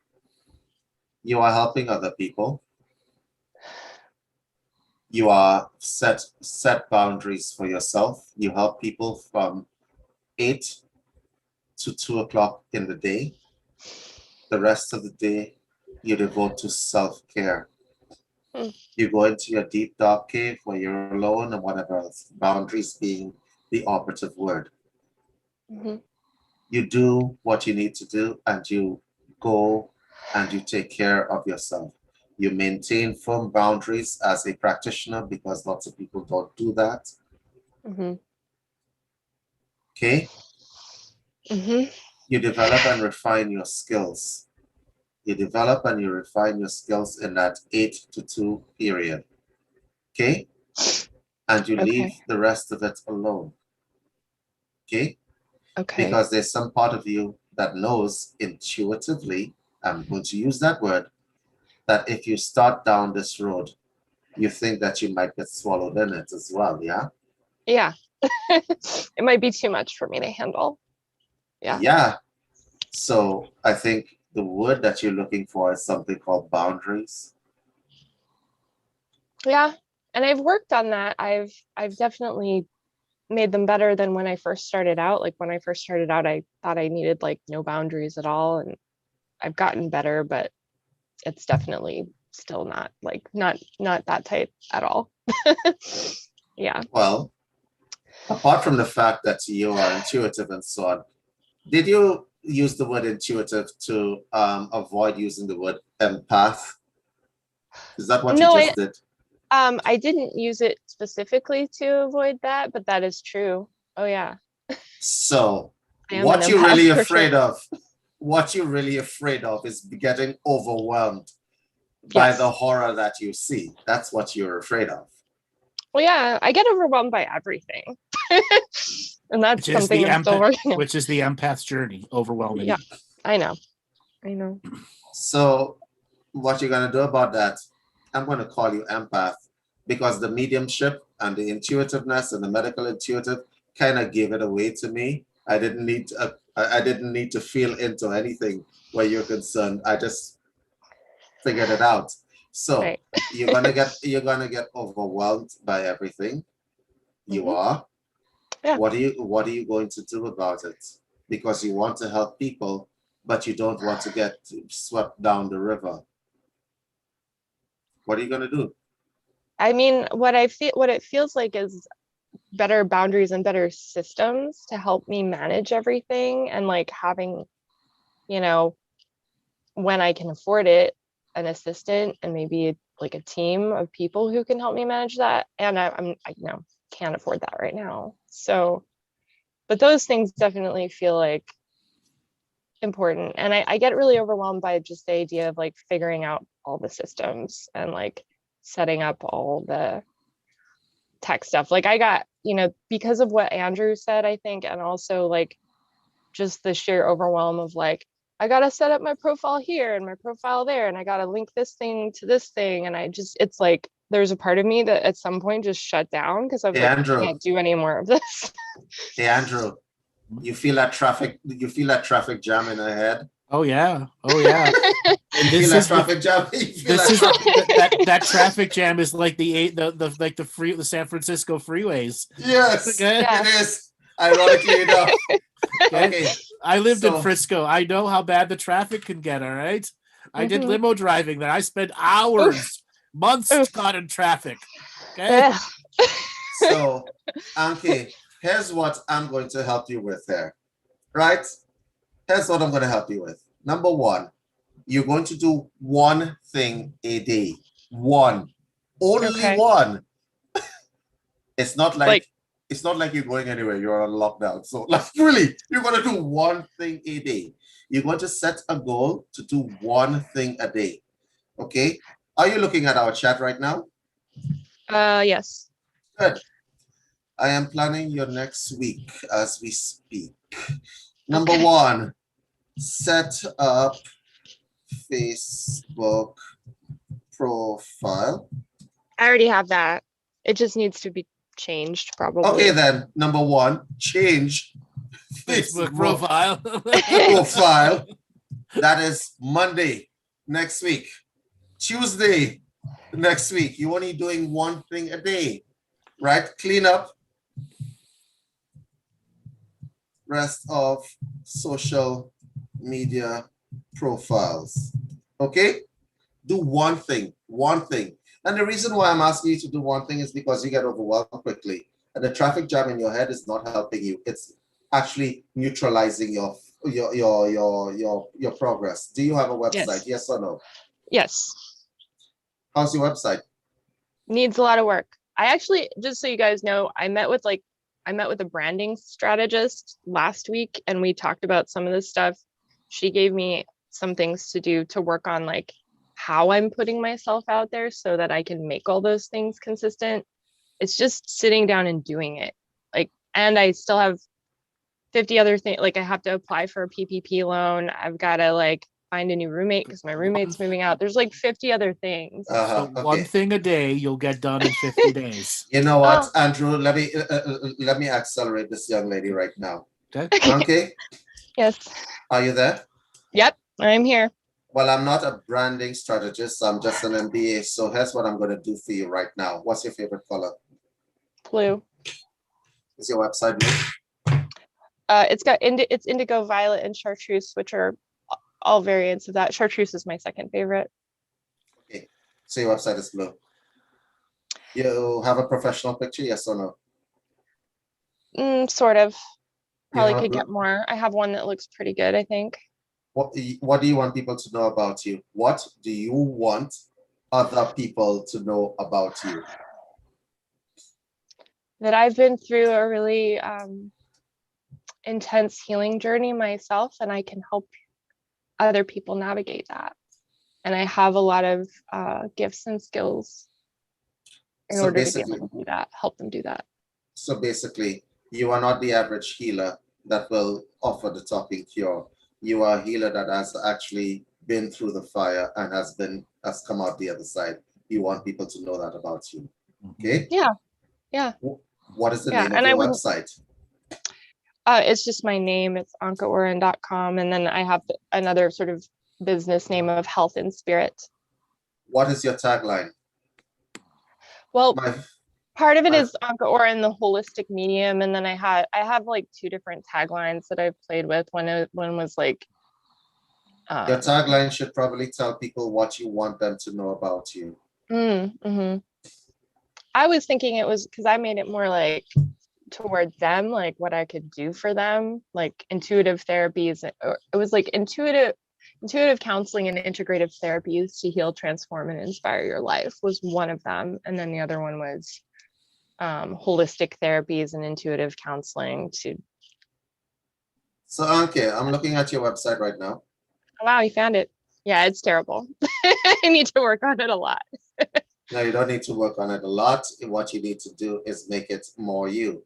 So, Thank you. I would, I've seen your face on this thing. Oh, okay. Let's look at your website. Thank you, Robert. I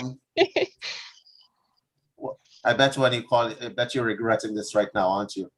But no, we're trying to help you. So please don't regret it just yet. Okay, so you need to let people know that you can actually connect with them. Okay, don't be generic. You can connect with them because you have been through stuff yourself. Very important for people to know. You have not specialized a niche. Robert, could you just tag the services, please? The services tab. Just drop down. Thank you. We got here's the challenge. You see these services. May I make a suggestion to you? Sure. Make these into packages as opposed to separate services, but make certain kinds of packages for people, because people don't necessarily nutrition and wellness coaching. Does that mean that when I come to you, I'm only going to get nutrition and wellness coaching? You know that won't work really well because you're intuitive and you're an empath, right? Right. I mean, I use all my skills in everything I do. Yes, so you might want to make packages so that you don't have to cross over or try to restrict yourself in any way. Make sense? Yep. Okay. So make packages in terms of this is what I do. I do medical intuitive and so on, which is very make different packages and so on. What part of you, because you have a lot to say, what part of you wants to also teach people stuff? What part of me wants to teach people stuff? Yeah. I'm just not sure how to answer like what part. It's be the intuitive and you will discover what part of you. It's a deliberately obscure question. Mm. What part of you wants to teach people stuff? My heart. Good, thank you. Then look at your website and decide whether you're coming from your heart, because I sense also you may have a little bit of judgment for yourself. Is that correct? Yeah. Okay, so you might want to get rid of that judgment for yourself, because I'm not judging you. But I'm telling I feel that. Thank you. Right, but I'm telling you that you need to be you. You know, you don't need to be the commercial psychic. You need to be Anka. Who's not a commercial psychic, who is Anka, who's gone through the crucible of self-creation. And I can tell you on your website, please set the boundaries on your website so that everybody can actually read it, see it. These are Anka's boundaries. As in like my hours? Sorry. Your hours, what they can expect. This is what to expect if you come to a session with me. Okay. That's giving them a conclusion you want them to come to. Okay. And that is not manipulation. That is the nature of the boundary. Got it. Okay. Are you feeling me, my sister? Yeah. Big hug. Thank you. big double hug. I want to step in here a minute. As I've been watching you go through all of these energetic processes with David, I got to ask the question, what's going on with you in relationships? Well, I have a partner. He's great. We don't live together yet. There's a lot of stuff around that right now. I've got 2 roommates, and there was just like a lot of stuff around that yesterday and the day before. And one of them is moving out, and we're just like processing a lot. my dad passed away when I was 17, and that was part of what launched me on this journey. So I don't know, like, my partner is more of a muggle than me, and that's kind of hard sometimes. He's amazing in so many other ways, and that's challenging. Well, it's creating a another schism in you because you can't sexually connect to a muggle, but you're trying really damn hard. It feels like we have a good connection that way, but sure, but you aren't truly the sexual intuitive you. That's the secondary schism, and this is another process where you've got to break down, how do I get to be a fully 100% me with the muggle, because calling him a muggle is degrading to him in its own way, and it tells a lot about the type of relation you want to be in, yet you're living with roommates that's still the dream from your father, instead of finding out, I have a lot of love for him and he has a lot of love for me, and I can get out of this damn roommate situation and possibly be in a living situation with him. Yeah. But you're afraid to take that step. Well, that, and he, he's unemployed right now because he was a stagehand, and COVID, and he has not enough money, and San Francisco is expensive. So that's a big part of it, is just, can we afford that? I mean, I'm like, you could move in here, but he's not he doesn't feel ready for that. Why is that? We've been together for a little over a year, and I think what he said to me when we talked about this a couple nights ago was, he's lost so much already this year, in terms of his job and being able to go to his yoga studio and all the other things that like matter to him, that he feels like it would be a lot for him to give up his apartment too, that he's looking for. Empath. What do you feel? Hey, empath. I hear the words you just spoke. What do you feel is the issue? You, not him. Did you realize she was about to answer? Yeah, I did. I said that. Right. Please tell me. Let's talk about it. The of me being the issue. I mean, I don't have a whole lot of money to make a move right now either. What do you think his problem is? What do you think his? He's scared. Why?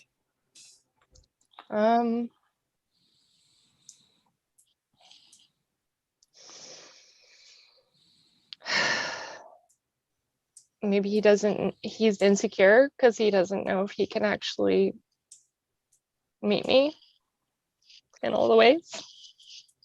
Okay, so I'm going to ask you a direct question. Can I ask you a direct question? Yes. And it may be emotional. So are you being emotionally fed? In a lot of ways, yeah. I mean, I think, there's some parts of me that I feel I can't fully express. But yeah, I mean, I wouldn't. What parts of you can you not fully express? Would that be the parts of you we're talking about right now? Yeah, maybe. And even just like me doing this, talking to you guys right now, it's like what everything Andrew does, it's like that's all very, very out there for him. It's very hard for him to like think about those things. He's still a little more in the I don't know what to call that. Say what you want to say. Muggle world. The Matrix world. Mind, yeah, the Matrix Mind, world. or like, yeah, just like he's just a little more in that, and he is into yoga and meditation. Like he's very open. He's open to checking out everything that I share with him, or a lot of it.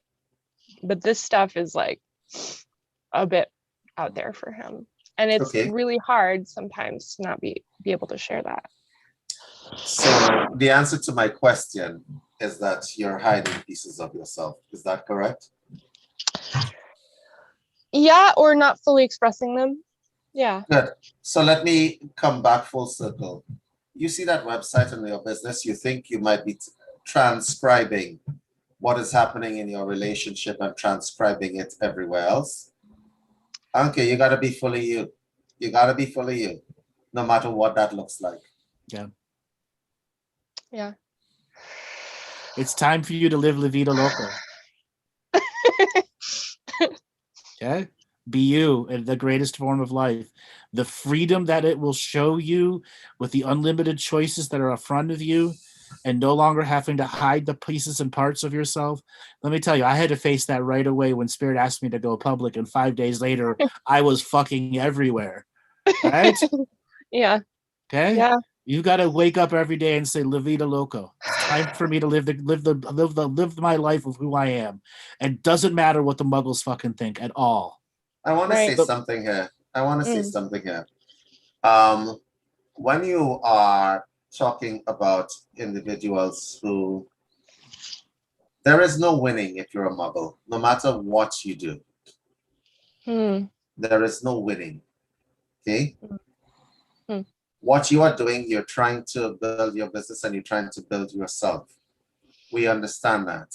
I understand that. Okay? But I'm going to say to you that you need to raise yourself above from where you are, right? Wherever that is, right? And just go forward. Just go forward. Do you understand what I'm saying to you? It doesn't matter whether your significant other, your roommates, or whatever the case may be. You, Anke, have to have a plan for yourself. Okay? Because people come and go, but you are always with you. Yep. And have you understood that? Have you understood that? Yeah. Yeah. I think it's hard because it's like, oh, but he's so supportive, and it's like, I'm like, does this mean I need to break up with him? Or like, I don't know, and some of it is, well, other thing, my family too, and trust in myself to follow through. Yeah. I'm gonna give you a little bit of a heads up. We've been cool with each other, right? We have, right? Yeah. Okay. What if I told you I don't really like your name, so I'm gonna call you Anne? How would that work? How would that work with you? It'd be annoying. I don't really like to put. It would be annoying, wouldn't it? Sure. Right? Yeah. Yeah. Well, what if I told you that I don't really like your Uncle Oren? Like I'm gonna call you Ann Or, right? It would be annoying to you, wouldn't it? Yeah. Why do you accept it from other people? Do you feel me, my sister?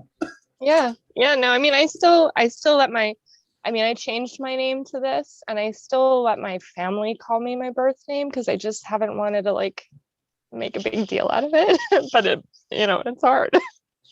Yeah, but the fact of the matter is, I'm going to respect you enough to call you Anka Oren.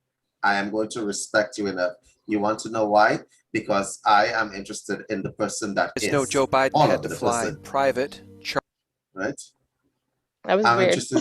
Yeah, I know. I'm interested in the whole person, not pieces of the person. So it doesn't really matter whether you are an empath. It doesn't matter if you're secretly like intuiting all my dark secrets. It doesn't really matter. And you have to deal with people like that, because that's when you start to grow. Okay? Yeah. You gotta be you. And you gotta be you in your business, and you gotta be out there. My name is Anka Oren. I've been through shit. I am here to help you. This is my authentic self. Right? And once you do that and you become your authentic self and you start shining that light, the late great Bob Marley had this saying, when your night turns to day, a lot of people will run away. Okay? Right? Yeah. So you gotta shine, or you could allow me to call you Ann Or. Which you're not gonna do. You're not gonna do. You're not gonna accept it from me. Don't accept it from anybody else. Yeah. Right? Yeah. That is my advice to you. Okay. And on a side note, I really think you have been overusing your sexual energy to create business and not using sexual energy for sexual energy. Inevitably, business and sexual energy will cross over. They're the raw creative forces. Right. And I think you need to set some unique individual boundaries with the part of you that needs sexual gratification through the copulation process and the part of you that needs spooning. And then as you begin to have those boundaries and understand how you've compartmentalized your sexual activities with a person you call a muggle, but at the same time can't be the true self in front of him, because I can really feel inside you that you want to have a sexual experience with him where you get to go full into that psychic intuitive space and you can have an experience that won't scare him. Yeah. David, do you want to touch a lot, but yeah. David, you want to touch on that part real quick? Yeah. Well, you see, it's kind of like there's a common theme running through her, and or. No. and or exactly. All right. There's a common theme running through there. There's a common theme running through her. Have you ever had if anybody has ever been intimate with an empath, it's a totally different experience. Stop dialing it back. Okay? Stop dialing it back. And I think you do. Because that means that here's the thing that I need to say something here. Because you see, I'm going to say something, and I'm going to say something in support of women, and I'm going to say this in the best way possible. And it's not just women, this empaths generally speaking. There is no half measure when you are dating an empath. There is no half measure. For those of you who are dating empaths right now, or dating people who are intuitive or whatever else, there is no half measure. You have to be all in. You feel me? If you are not all in, you are actually not doing them any service. You have to be all in. Okay? In terms of the sexual act and what Andrew was alluding to there with regard to copulation with an empath, you can't go in as under a sexual profile. You have to go in under a spiritual profile. You have to go in as a complete shapeshifter inside that profile. Because the places where they can bring you to and the places where you can go is not something that you're going to be used to, right? For those of you who think, I'm just going to have sex with this empath and then get up and leave. Seriously? How is that going to help you? How is that going to help the empath as well? Okay, you gotta be all in, and I'm saying this to you as a matter of this. This show is quickly turning into a show about the empath. But what I'm trying to explain to you, I'm going to give you some advice, Anka Oren. Okay. Okay. My advice to you is that your configuration, your sexual configuration, is not separate from your emotional configuration. It's what makes you you. Okay. Yeah. You cannot be in with somebody halfway. You can't. I'm not going to tell you, I'm not going to lie to you here and say, oh, it's possible, you know, everybody's adaptable. No, you can't. Because if you're an empath, you got to be all in. And that person has to be all in with you, and that person has to be, because you're not going to feel safe. You know exactly what I'm talking about, don't you? Oh yeah, and especially from like my younger years and previous relationships. Oh yeah. You're not going to feel safe. This is not a half measure thing. For those people who are dating empaths, I want you all to hear me. There is no half measure. There is no half measure. You got to be all in, and you have to be all in emotionally. You have to be all in spiritually. You have to be all in terms of the sexual act. You got to be vulnerable and be laid bare when you are dating an empath. Right? And yes, I want to say this to you, and I wish I could be speaking to your boyfriend right now. Honestly, like if you give it this fall, you need to be all in. But anyway, you know, I could just make him watch the replay. Right? You need to be all in. You can't go half measure. You said that this individual is a meditator. How long has he been meditating? I want to say maybe 5 years, something like that. How long have you all been dating? 1 year, a little over. Do you feel that you've been dialing back? Be honest. Yeah. Sexually and otherwise. So you're redirecting your sexual energy away from where it's supposed to be redirecting. Let me explain something to you. If you are, let me give you a little bit of an idea of how powerful empaths can be, okay? Because you're underestimating yourself right here. If this individual lets you in and you let that individual in, you can raise him from where he is. I know that. I already have in a lot of ways. You can raise him from where he is. That is the value of an empath. Okay, empaths are valuable. They can move you from where you are. Okay, and if that is your major power in this life, empaths not only can intuit into other people's shit, but they can also move other people's shit. That is a statement of fact. Yeah, like filling up a dump truck of their shit and emptying it out fast. Okay. That's a lot of what I do. Yeah. And this whole sexuality thing ties into why you can't hustle right now. You can't hustle for your business because you're using your sexual energy that's misplaced and misguided to create the faux marketing business you who doesn't want to do the Facebook, doesn't want to do the tasks to get done because you're really not all in business, but it's still the pattern recognition of your sexuality, which is a part of the self-defeating pattern here. Okay. Yeah, that makes sense. Don't defeat yourself. Shine. Yeah. Shine. And don't be guilty. Don't feel shame, blame, or guilt. Don't take the projections on of anything. Jump in. Okay. Okay. Okay. I'm Thank reminded you. by a song by Frou Frou. Let Go. You ever heard that song? I think so. Go listen to it on YouTube. I'm typing it in the chat. It's a song that is pretty much the theme of your life. Frou Frou. F-R-O-U. F-R-O-U. Let go. Okay. Anka, Okay. thank you so much. You have been an incredible teacher for a lot of people in the chat room and for those future listeners who are tuning in now a day, a week, a month, and a year from now. Thank you. Okay. You are helping people right now by showing them that you can stand in the crucible of fire of self-change. And you stood tall, you took it direct from me and David, and you allowed yourself to go through the process. You can do this for others. And we want you to know, welcome to the crowd. Now jump all the way in. Thank you so much. Okay. Oh. Thank you, I knew I needed Anka. to be here today. Thank you. Yes, you did. The universe wanted you here. Yep. All right.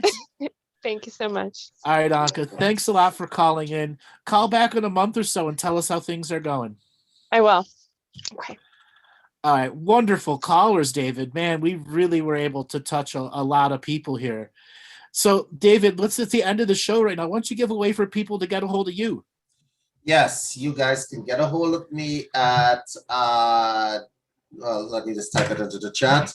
You can get a hold of me from, I have so many email addresses now.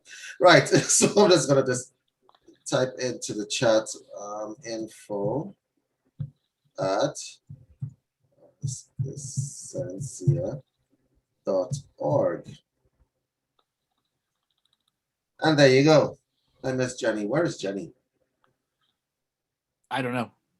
Anyways, David, we're going to give people information in the next coming weeks about the business webinars and some of the other things the mad scientist has been cooking up in the background for the last year.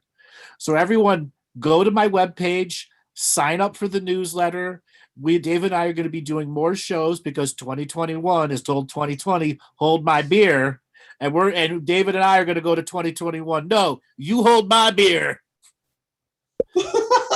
Correct. All right, everyone. Thanks a lot for being here. And we will be back tomorrow for for the comedy show, where I'll be joined by Monty Dean. All right, everybody, take it easy. Have a great day. David, welcome back. Yep, glad to be back. Take care, guys.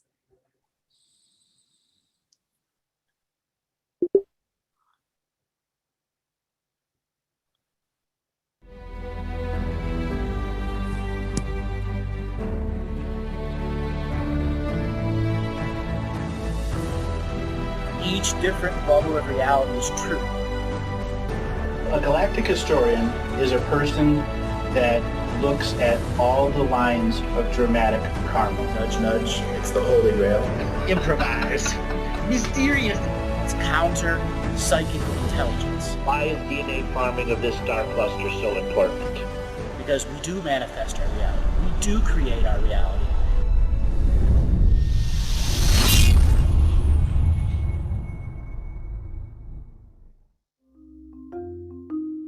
Hello, let's create, let's co-create, and let's change this world with love. No matter if you're from Alpha Centauri or Earth, we all began with the same birthing process. We live in a limited point of view. Living the mystical life daily is about striving for the unlimited point of view. Each day, each human being gets an infinite amount of choices. Living the mystical life daily is about facing obstacles and challenges. The level of awareness that you are working at means you have a responsibility to be equal with it. How does one truly let go of expectation?